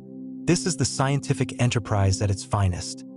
Not claiming to have all the answers, but relentlessly pursuing them, following evidence wherever it leads, accepting uncertainty while working to reduce it, building models and testing them against reality. Science doesn't offer certainty or ultimate truth. It offers the best approximations we can make given current evidence, always subject to revision if new data demands it. This humility, this willingness to be wrong, is science's greatest strength. And it's why these paradoxes, rather than being depressing or defeating, are exhilarating. They're the frontiers where we're pushing into the unknown. They're where the next breakthroughs will come. They're where young scientists today will make names for themselves by finding solutions we can't yet imagine.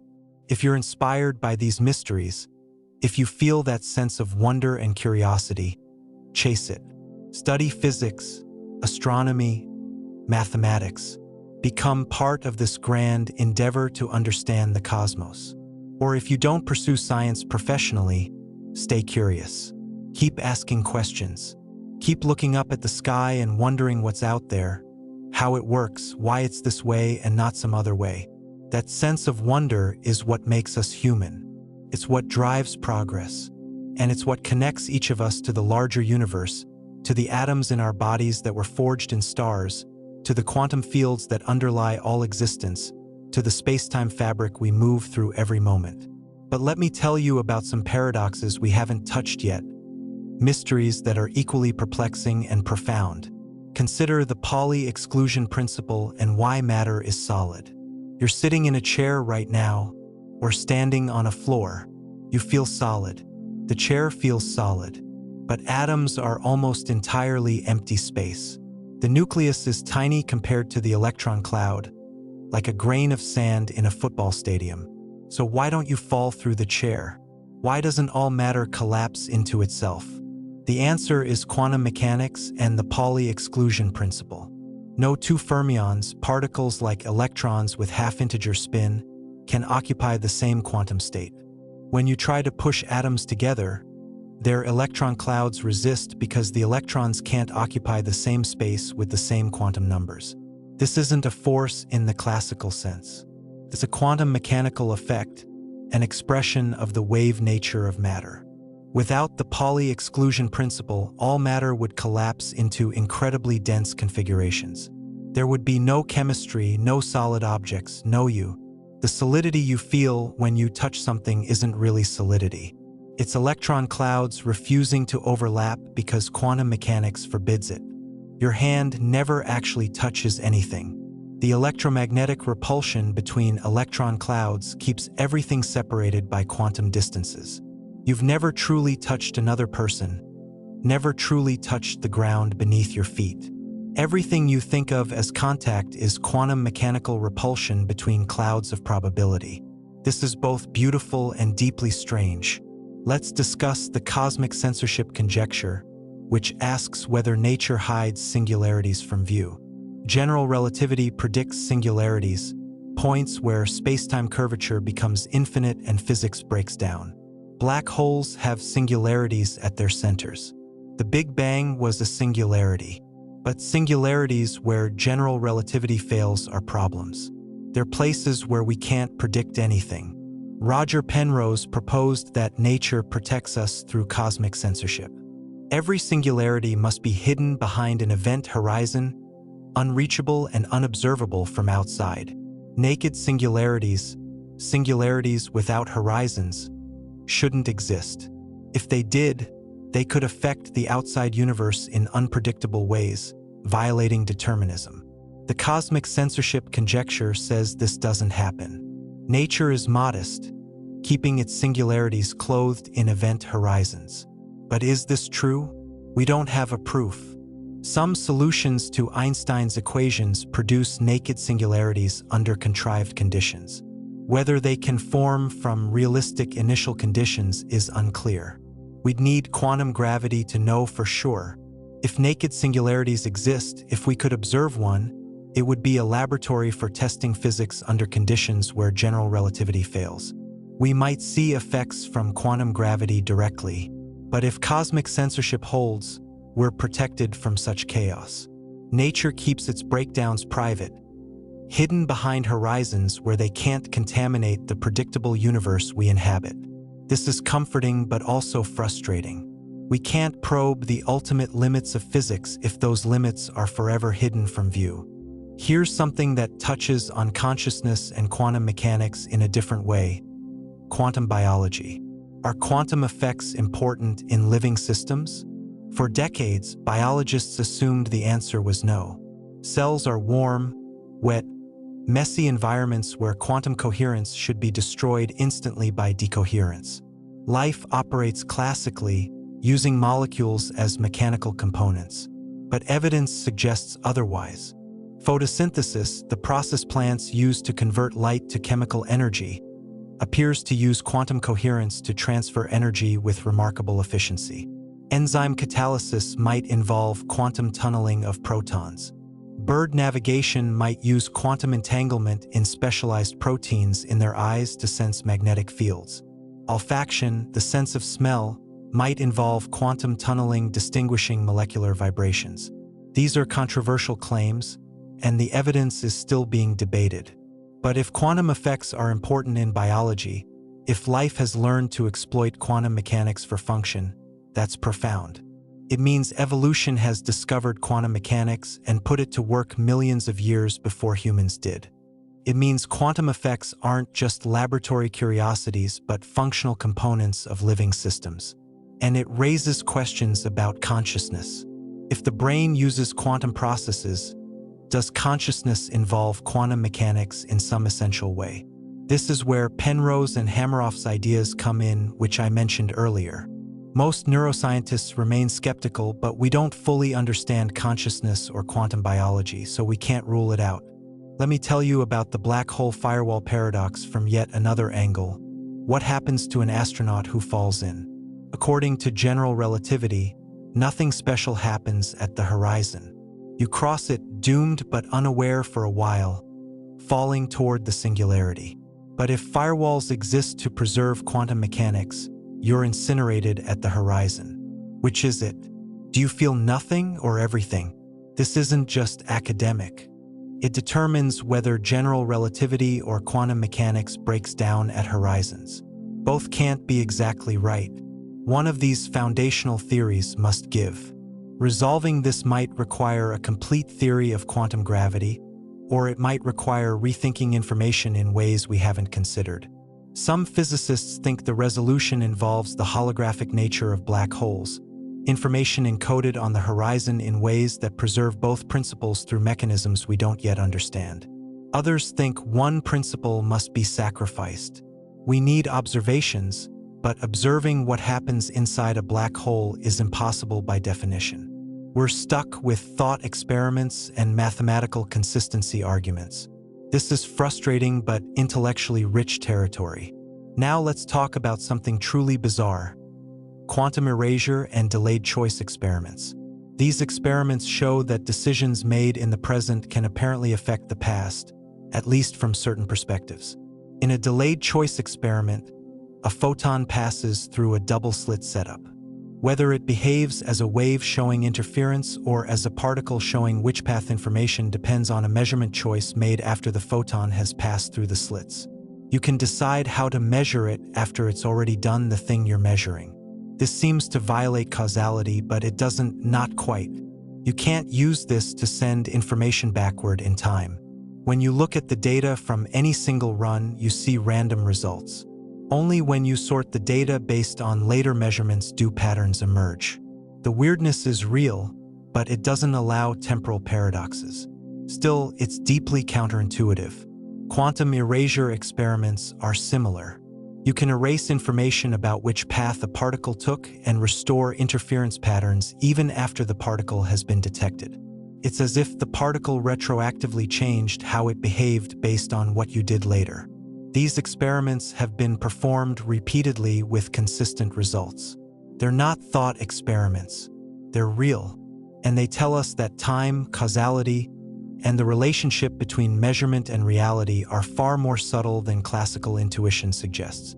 Some interpretations of quantum mechanics, like retrocausality or the transactional interpretation, take these effects seriously and suggest influences really do propagate backward in time in ways that cancel out to prevent paradoxes. Others, like many worlds, say there's no backward causation, just correlations between branches that seem retrocausal from inside any single branch. The experiments don't distinguish between interpretations. They just deepen the mystery. Let's discuss the isotropy problem in the cosmic microwave background, different from the horizon problem but related. The CMB is isotropic to incredible precision, but it also has tiny anisotropies, temperature fluctuations that seed galaxy formation. These fluctuations have a specific statistical pattern, a power spectrum that matches predictions from inflation beautifully. But here's the thing: the pattern has a scale to it, a characteristic size to the fluctuations. Why that scale?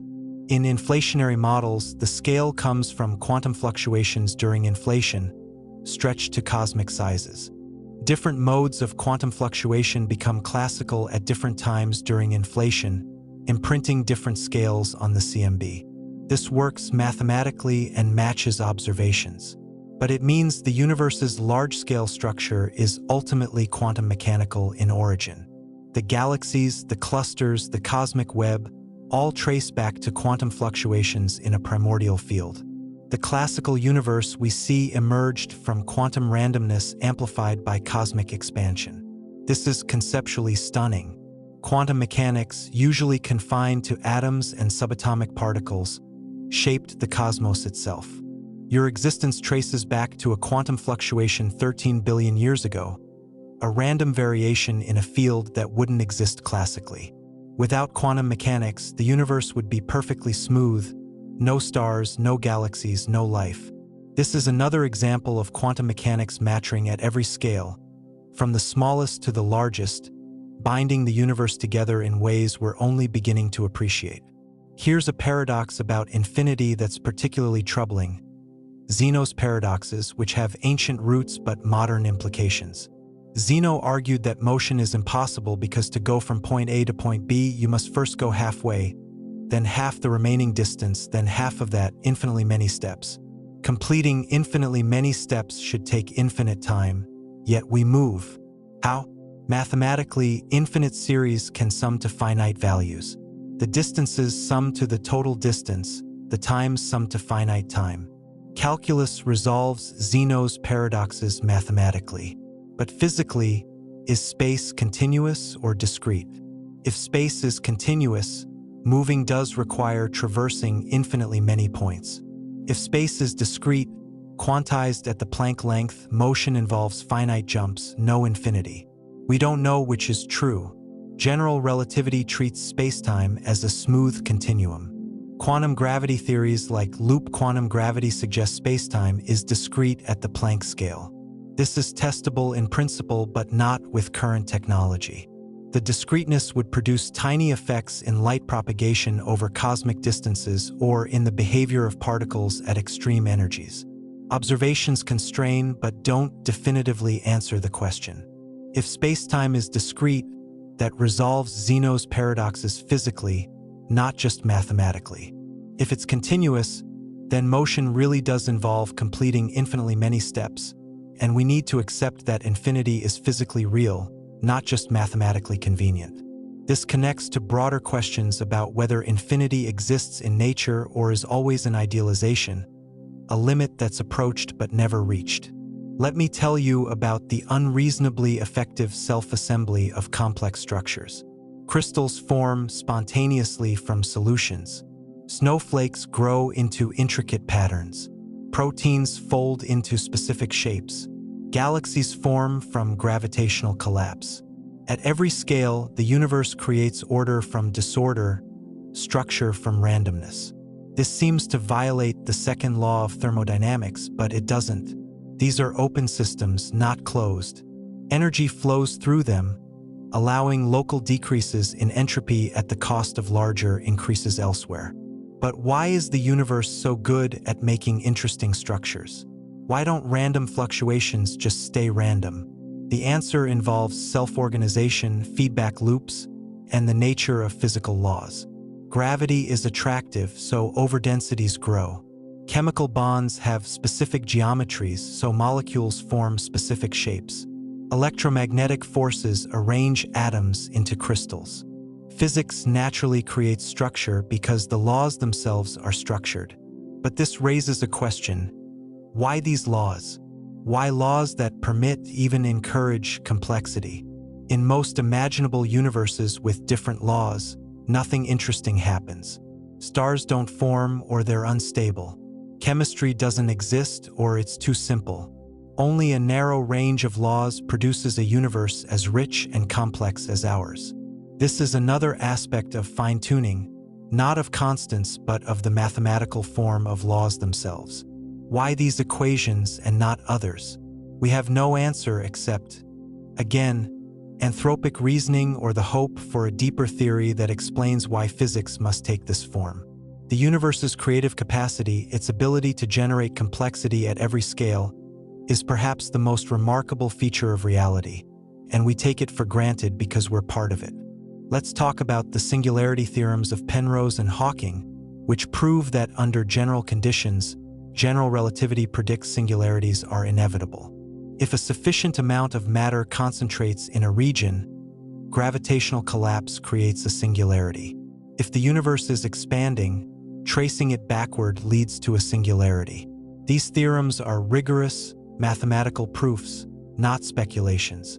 They show general relativity contains its own destruction. Singularities are places where the theory breaks down, predicting infinite curvature and density, nonsensical results. This means general relativity is incomplete. It works brilliantly within its domain but points to its own limitations. Physicists hope quantum gravity will eliminate singularities, smearing them out into regions of extreme but finite curvature. Some models in loop quantum gravity replace the Big Bang singularity with a bounce, a transition from a contracting phase. Some models replace black hole singularities with horizons enclosing Planck scale structures. But we don't have a confirmed theory. The singularity theorems stand as mathematical certainties proving that our best theory of gravity can't be the final word. This is exciting. Theories that predict their own breakdown are telling us where to look for deeper physics. Here's something most people never think about. The speed of light is constant, but why that speed? Why 299,792,458 meters per second and not some other value? In natural units physicists use, the speed of light is just a conversion factor between space and time. Time and space are measured in the same units. The speed of light being finite and constant is a fact about spacetime geometry, not about light per se. Any massless particle travels at that speed. Light, gravitons, gluons all travel at c. So the question becomes, why is spacetime structured such that there's a maximum speed? And why that particular conversion factor between space and time? Special relativity tells us the speed of light is the same in all reference frames, leading to time dilation and length contraction. This is well established. But why? What determines c? It's related to fundamental constants, the permittivity and permeability of free space in electromagnetism. But that just pushes the question back. Why those values? In string theory, the speed of light is related to the geometry of extra dimensions. In quantum gravity, it might emerge from discreteness of spacetime. We don't know. The speed of light is one of those fundamental parameters we measure and use but can't explain from deeper principles. It's possible there is no deeper explanation, that c is fundamental, a brute fact about reality. Or maybe future theories will derive it from something more basic. This is another example of physics resting on foundations we don't fully understand. Let me tell you about the coincidence problem in cosmology, different from what I mentioned before. Several physical parameters in cosmology appear finely tuned not just for life but for the universe to exist as we see it. The ratio of dark energy to matter density I mentioned, but also the ratio of baryon to photon density, the amplitude of primordial fluctuations, the scale of inflation. All these numbers seem special. If they were different, the universe would be dramatically different, often lifeless and boring. Some physicists argue these coincidences demand explanation, pointing to design, multiverse, or undiscovered principles. Others argue we're suffering from selection bias, noticing coincidences because we're looking for patterns, and not every parameter is actually tuned. This debate is epistemological as much as scientific. How do we distinguish meaningful coincidences from random ones? How do we assess whether a parameter is finely tuned without knowing its possible range? These are hard questions. Bayesian reasoning helps but requires priors, assumptions about probability distributions we don't know. The coincidence problem might be real, pointing to anthropic selection in a multiverse. Or it might be illusory, a reflection of our ignorance about why parameters have their values. We need more data, deeper theories before we can say definitively. Let's discuss the problem of time in quantum gravity. In general relativity, time is part of spacetime, a dimension like space. In quantum mechanics, time is a parameter external to the system being quantized. These roles are incompatible. When you try to quantize gravity, time becomes ambiguous. The Wheeler-DeWitt equation, one approach to quantum cosmology, describes the wave function of the universe without time appearing explicitly. The equation is timeless. This leads to the problem of time. If quantum gravity is timeless, how do we explain our perception of time's passage? How does change occur? This is deeply troubling. Time is the most basic aspect of our experience. Yet fundamental physics might not include it. Some approaches resolve this by showing time emerges from correlations between quantum systems. What we call time is a measure of change of correlations between subsystems. In a timeless quantum universe, different configurations of matter correspond to different times, and our perception of flow comes from memory, from records of past states encoded in present states. This is radical. It says time doesn't flow. The universe is a timeless configuration space, and our experience of flow is an illusion created by how our brains process information. If this is right, past, present, and future all exist equally. The flow of time is no more fundamental than the flow of space when you drive down a highway. This perspective, not reality.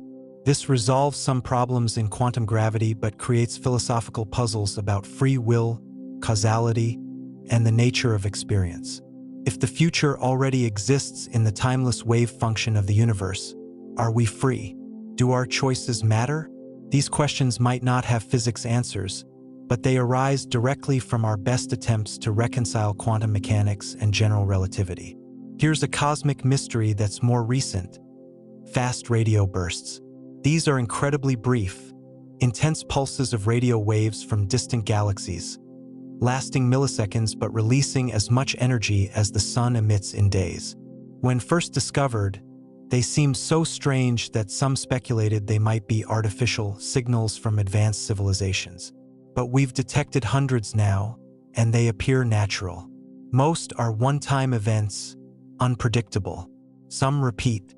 The leading explanation involves magnetars, neutron stars with ultra-strong magnetic fields, somehow producing these bursts through processes we don't fully understand. But the details are unclear. How does a magnetar produce such intense radio emission? Why are some repeating and others not? Are there multiple types with different origins? Fast radio bursts might be probing physics in extreme magnetic fields far beyond anything we can create in laboratories. They might test our understanding of plasma physics, magnetic reconnection, neutron star structure. They're also useful as cosmological probes, the bursts dispersing as they travel through intergalactic medium, providing information about electrons and magnetic fields in space. This is frontier observational astronomy, a phenomenon discovered only in 2007, now an active research field. In a few years, we might fully understand them, or they might reveal new physics.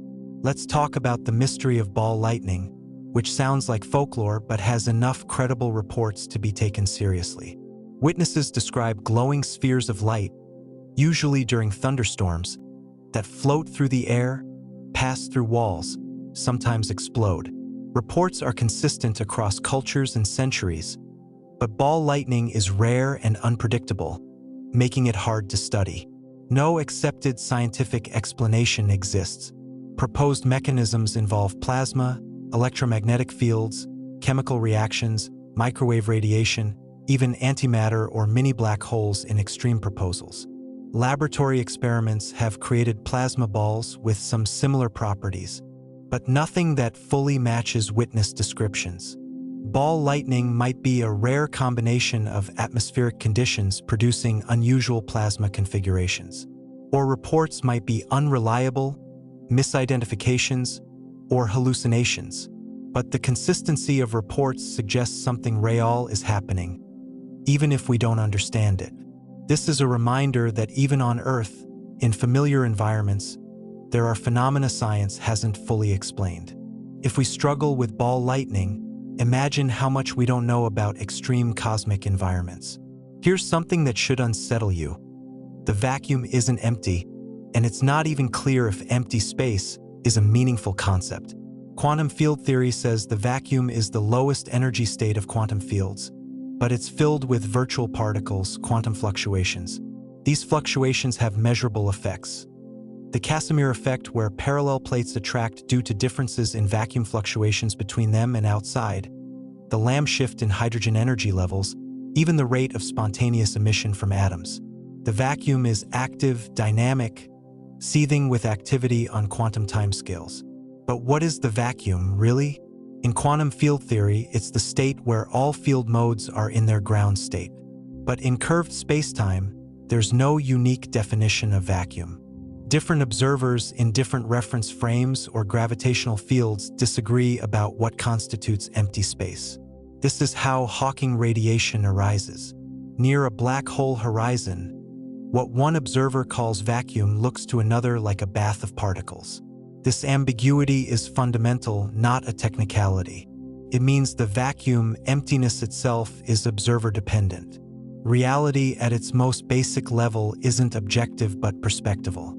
This challenges our intuitions about objectivity and reality. Let me tell you about the maximum temperature in the universe, which you might not know exists. Temperature measures the average kinetic energy of particles. Infinite temperature should mean infinite energy. But in general relativity, beyond a certain energy density, spacetime collapses into a black hole. This sets a maximum meaningful temperature, the Planck temperature, about 10 to the power of 32 Kelvin. At this temperature, the energy density is so high that quantum gravitational effects dominate, spacetime itself becomes uncertain, and conventional notions of temperature break down. The early universe, at the Planck epoch, approached this temperature. Above it, we can't describe physics with current theories. This maximum temperature is a boundary to knowledge, a limit beyond which our physics doesn't work. Similarly, there's a minimum length, the Planck length, below which distances might not be meaningful, and a minimum time, the Planck time, below which durations might not exist. These Planck scales set boundaries to physical reality as we understand it. Whether they're fundamental limits or just the limits of our current theories is unknown. Quantum gravity might reveal structure below the Planck scale, or it might confirm these are ultimate boundaries, discrete units that can't be subdivided. Either way, the existence of these limits is profound. Physics might have absolute boundaries, not just practical limits but theoretical ones, places where questions stop making sense. Let's discuss the mystery of ultra-high-energy cosmic rays. These are particles, mostly protons, that hit Earth's atmosphere with energies exceeding anything we can produce in accelerators. The most energetic ones have energies equivalent to a baseball traveling at highway speeds, concentrated in a single subatomic particle. That's astonishing. What accelerates particles to such energies? And where do they come from? These particles travel at almost the speed of light, and they should interact with the cosmic microwave background, losing energy through the GZK cutoff. This limits how far they can travel, maybe a few 100 million light-years. So their sources must be relatively nearby, cosmically speaking. Candidates include supermassive black holes in active galactic nuclei, gamma-ray bursts, colliding galaxies, maybe even exotic sources like decaying super-heavy dark matter particles. But we don't know. The particles arrive from seemingly random directions, with no clear correlation to known astronomical objects. Magnetic fields in space bend their paths, making it hard to trace them back to sources. This is one of the most energetic phenomena in the universe, and it's still mysterious. Observatories like the Pierre Auger Observatory detect these cosmic rays using vast arrays of detectors, but after decades of observation, the origin remains unclear. They might be probing physics at energies we'll never reach in laboratories, testing quantum electrodynamics, relativity, even the structure of spacetime at extreme energies. Or they might eventually reveal exotic sources or new physics. Here's something that combines cosmology and particle physics: the strong CP problem. The The strong nuclear force could violate CP symmetry, but it doesn't, or at least not observably. QCD, quantum chromodynamics describing the strong force, has a parameter theta that controls CP violation. Theoretically, theta could be any value, but measurements constrain it to be extraordinarily close to 0, less than 10 to the power of -10. Why? This is the strong CP problem. Why is this parameter so fine-tuned? The most popular solution is the axion, a hypothetical particle whose field dynamically relaxes theta to 0. Axions would be created in the early universe and persist as dark matter today. Experiments are searching for axions using ultrasensitive detectors that convert axions to photons in strong magnetic fields. None have been found yet, but the search continues. If axions exist, they solve both the strong CP problem and the dark matter mystery in one stroke. 2 problems, 1 solution. That's elegant.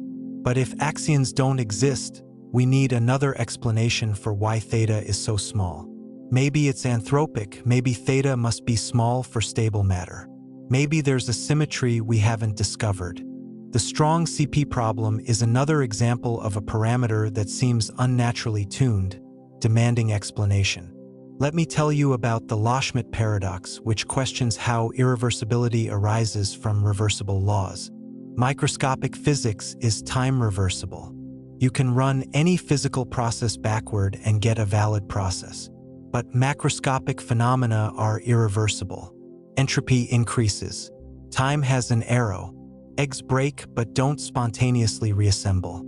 How does irreversibility emerge from reversible underlying dynamics? This is subtly different from the questions I raised earlier about time's arrow. The Loschmidt paradox specifically asks how statistical mechanics can derive irreversibility from reversible molecular dynamics. The answer involves the statistical nature of entropy. Any particular microstate is reversible, but the macrostate corresponding to high entropy has vastly more microstates than low entropy. Starting from low entropy, the system is overwhelmingly likely to evolve toward high entropy simply because there are more ways to be disordered than ordered. The arrow of time is statistical, not fundamental. But this requires assuming the past had low entropy, which brings us back to cosmology and the special initial conditions of the Big Bang. The Loschmidt paradox highlights the deep connection between thermodynamics, statistical mechanics, and cosmology. They're not separate subjects, but interrelated aspects of the universe's structure. Now, let me bring this all together. We've traveled through an astonishing landscape of paradoxes and mysteries. The Fermi paradox asks where everyone is in this vast cosmos. Black holes challenge our understanding of information and quantum mechanics. Dark energy is ripping the universe apart for reasons we don't understand. The fundamental constants appear fine-tuned for life. Time might not flow, consciousness might involve quantum mechanics, reality might be a hologram, and the vacuum isn't empty. We've encountered problems with time, space, matter, energy, gravity, quantum mechanics, and consciousness. Every field of physics has unsolved puzzles, boundaries where our knowledge ends and speculation begins. And here's what I want you to take from this. These aren't signs of failure. They're invitations. Every paradox is a door waiting to be opened. Every mystery is a question nature is asking us, testing whether we're clever enough, creative enough, persistent enough to find the answer. The history of science is a history of solving paradoxes. Einstein resolved the paradoxes of light speed and the ether by inventing relativity. Quantum mechanics emerged from paradoxes about black-body radiation and atomic stability. General relativity came from the paradox of inertial and gravitational mass. Every major breakthrough started with a puzzle that didn't fit, an observation that contradicted theory, a paradox that demanded resolution. The paradoxes I've described today will likely drive the next revolutions in physics. Somewhere, right now, a student is thinking about one of these problems, having an insight that will change everything. Someone will figure out what dark matter is. Someone will unify quantum mechanics and gravity. Someone will explain the cosmological constant, the matter-antimatter asymmetry, the fine-tuning of constants. These breakthroughs might come in our lifetimes. They might take centuries, but they will come because humans are relentlessly curious, unwilling to accept mystery as the final answer. We want to understand. It's in our nature. We've gone from believing Earth is the center of everything to understanding we're on a planet orbiting an ordinary star in an ordinary galaxy in a universe of trillions of galaxies. We've gone from thinking atoms are the smallest things to discovering quarks, gluons, and quantum fields. We've measured the cosmic microwave background, detected gravitational waves, imaged black holes. Each generation pushes further, sees deeper, understands more. And with each answer, we find new questions, deeper mysteries, richer structures. This isn't frustrating. It's exhilarating. It means the universe is inexhaustibly interesting. There will always be more to learn, more to discover, more to wonder about. You are part of this. Every time you look up at the stars, every time you ask why, every time you refuse to accept, because, as an answer, you're participating in humanity's greatest adventure, the quest to understand reality. You don't need to be a professional physicist. Curiosity is universal. The sense of awe you feel contemplating the cosmos, that's the same feeling Einstein had, Hawking had, Curie had. It's the feeling that drives science forward. These cosmic paradoxes exist not to frustrate us, but to inspire us. They're challenges, opportunities to prove that human intelligence, this remarkable emergent property of organized matter, can grasp the fundamental nature of existence. We're made of atoms forged in stellar furnaces, arranged through billions of years of evolution into patterns capable of understanding the universe that created us. That's miraculous. You are a way for the cosmos to know itself, as Carl Sagan said.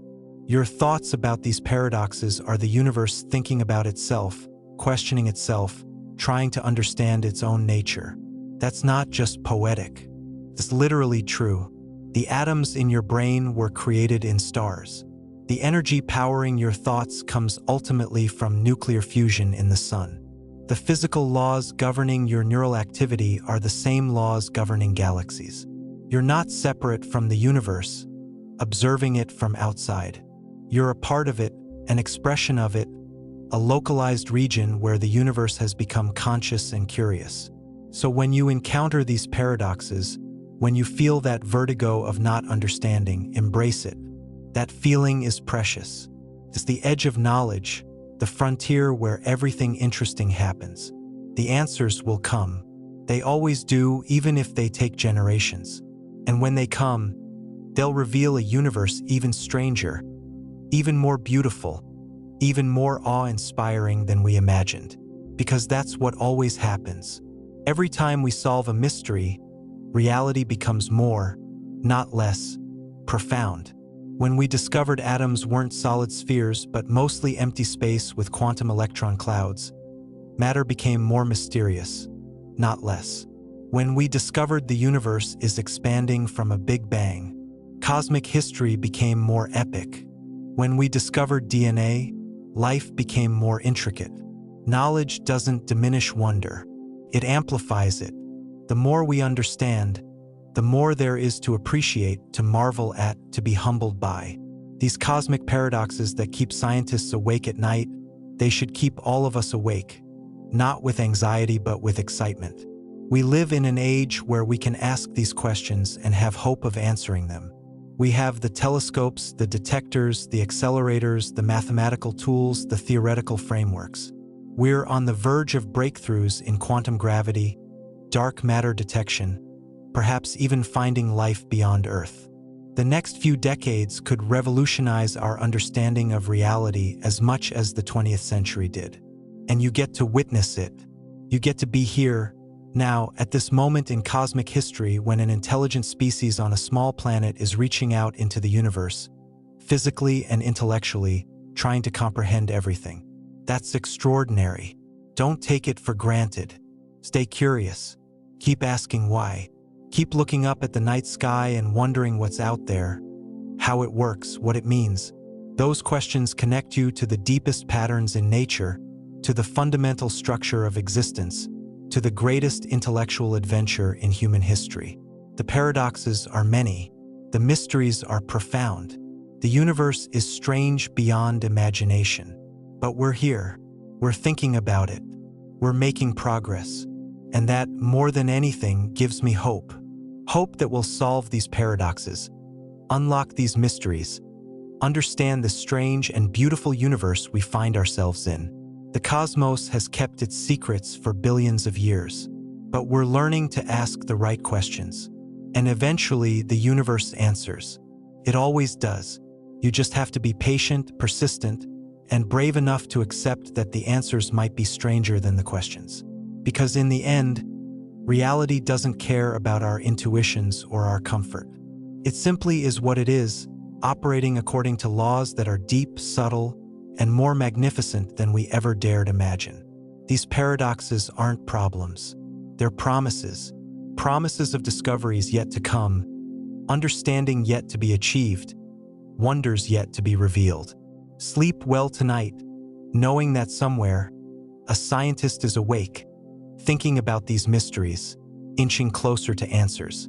And tomorrow, when you wake up, the universe will still be here, still strange, still beautiful, still waiting for someone to understand it just a little bit better than we do today.